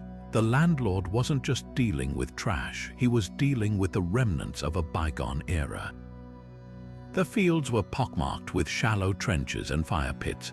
The barn, used as a barracks, smelled overwhelmingly of wool, wood smoke, and men who had been sweating in period-accurate, non-breathable fabrics. The most bizarre leftover was a fully constructed, log and earth redoubt fortification in the middle of the back 40, a structure so well built that its dismantling required hiring an actual construction crew. This story serves as a final, thunderous example of a tenant so consumed by their passion that the line between their hobby and their reality completely vanished, transforming a peaceful rental into a permanent theater of war where the only thing truly under siege was the landlord's patience and the neighborhood's quiet enjoyment. Yet another tenant redefined the concept of preservation, treating their rental not as a living space but as a meticulously maintained museum exhibit, freezing time itself within its walls and creating a standoff between historical reverence and practical necessity. This final story transports us to a stately pre-war apartment building in the heart of St. Louis, Missouri, a property that had seen generations of families come and go. The tenant, an elderly woman named Agnes, had moved into her one-bedroom unit in the late 1960s and had quite simply never left. She was the building's longest-standing resident by several decades, a quiet, polite fixture who paid her modest rent by check without fail on the first of each month. For years, she was a ghost, and her steady tenancy was seen as a point of stability by the building's management. The true nature of Agnes's tenancy only became apparent over time as other units in the building were gradually updated. While neighbors got new appliances, fresh paint, and modern light fixtures, Agnes's apartment remained a perfect, undisturbed snapshot of the year 1969. When maintenance staff attempted to enter for a routine smoke detector battery change or a plumbing inspection, they were met not with resistance but with a firm, polite denial. Agnes would bar the door, explaining that everything inside was in perfect working order and that she would not permit any tampering with the apartment's original state. She wasn't hostile, she was protective, a guardian of a world she had decided should not change. The situation reached a critical point when a new property management company took over and initiated a building-wide inspection to assess the condition of all units and plan for necessary upgrades. Agnes was the final holdout. After repeated failed attempts to schedule an appointment, the head of maintenance and the building manager arrived at her door with a 24-hour legal notice of entry. When Agnes reluctantly allowed them inside, they stepped across the threshold and were instantly transported into another era. The air was thick with the scent of old wool, faint perfume, and the particular smell of decades-old varnish and paper. The apartment was pristine, but it was a pristine from a different age. The walls were covered in a vibrant, paisley-patterned wallpaper that had faded to a soft pastel. The shag carpeting was a lush avocado green, vacuumed to perfection but matted with the weight of 50 years of footsteps. The kitchen was a symphony of harvest gold and burnt orange, featuring a humming avocado-colored refrigerator with a rounded top and a gas stove with pilot lights instead of electric ignition. But the real challenge was not the aesthetics, it was the infrastructure. The building manager's initial awe quickly turned to professional horror. The electrical system was a nightmare of ancient, fabric-wired circuits, all running into a rusty, porcelain-based fuse box that was a massive fire hazard. The plumbing, still comprised of original galvanized steel pipes, was so corroded on the inside that the water pressure was a mere trickle, and the risk of a sudden, catastrophic failure was extremely high. The windows were single-pane, drafty, and sealed shut with decades of paint, and the insulation in the walls was likely non-existent. every single system in the apartment was a ticking time bomb of liability, completely out of sync with modern building codes and safety standards. Confronting Agnes about the urgent need for updates was a delicate and heartbreaking process. She didn't see a fire hazard. She saw the home she had shared with her late husband, a space where every object held a memory. To her, replacing the fuse box wasn't an upgrade. It was a violent desecration of her personal history. She argued with a powerful and tragic logic that the apartment had functioned perfectly well for 50 years, so why did it suddenly need to be torn apart now? She saw the management not as stewards of safety, but as agents of destruction, sent to erase the last tangible evidence of her life and era. The legal and ethical dilemma was profound. The management company had an absolute duty to ensure the safety of the building and all its occupants, which demanded immediate modernization. But they were also dealing with a vulnerable elderly tenant for whom these changes represented an existential threat to her way of life and her deepest memories. The resolution was a painstaking compromise that took months of negotiation. The management company brought in specialists in historic preservation to work alongside their engineers. They agreed to preserve whatever they could. The iconic wallpaper was carefully documented and a sample archived before being replaced. The vintage appliances were painstakingly disconnected and donated to a local museum specializing in 20th century life, and the classic light fixtures were rewired to meet code rather than simply ripped out. In return, Agnes had to endure the temporary but intense disruption of crews working to rewire, replumb, and make her apartment safe. The process was emotionally exhausting for her, a daily assault on her sanctuary. This story stands as a poignant and complex coda to our list of strange tenant tales. It wasn't a story of malice, greed, or deception, but one of love, memory, and a profound resistance to the passage of time. It forces us to ask a difficult question. At what point does a person's right to their cherished past collide with the inexorable and often necessary march of progress and safety? The time capsule apartment reminds us that a home is more than just walls and wires. It is the keeper of our stories, and for some, those stories are too precious to ever let go. And so our journey through the looking glass of American tenancy comes to a close, a whirlwind tour of 32 realities so strange they defy belief. From the silent, mummified occupant in New York to the thunderous reenactments in Pennsylvania, we've witnessed the full spectrum of human behavior, a testament to the fact that when you hand someone the keys to a property, you're not just leasing space, you're unleashing potential. For every landlord, these stories serve as a chilling, almost mythological reminder of the risks woven into the very fabric of renting.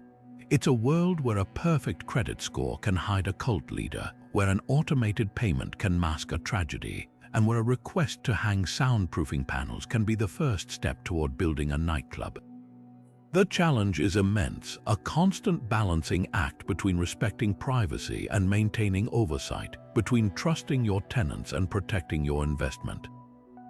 Yet, for all the chaos and destruction, there's an undeniable thread of breathtaking, if misdirected, creativity running through these tales.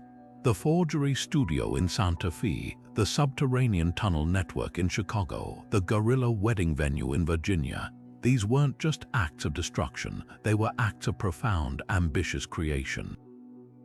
They speak to a deep human desire to not just inhabit a space, but to transform it, to imprint our passions and our projects onto the world around us, regardless of the legal agreements that might stand in the way. This creativity, this sheer force of will, is what turns a simple lease violation into a legendary story, a bizarre footnote in the history of a property that will be told and retold for years. It's the kind of madness that inspires a strange sort of awe, even as it inspires a landlord to reach for the aspirin. But beyond the spectacle, these stories are ultimately about people. They are about the profound loneliness of the tenant who passed away unnoticed, the desperate entrepreneurial spirit of the underground restaurateur, and the fierce, protective love of the woman who turned her apartment into a time capsule. They remind us that behind every closed door is a complex human story, a web of motivations, dreams, and sometimes delusions that can erupt in the most unexpected ways. The relationship between landlord and tenant is one of the most common, yet most intimate financial agreements we make, a strange dance of trust and transaction that can lead to partnership, friendship, or, as we've seen, absolute pandemonium. Now we turn the microphone over to you. This collection is just the beginning. The world of renting is vast and filled with stories waiting to be told. Have you ever encountered a tenant who turned your rental into something unrecognizable? Or are you a renter who has a tale of a truly bizarre landlord or a neighbor whose antics became the stuff of legend? The comment section below is your stage. Share your stories of the strange, the shocking, and the utterly unbelievable. Let's build this into the greatest collection of rental stories ever assembled, a testament to the beautifully unpredictable chaos that happens when people and properties collide.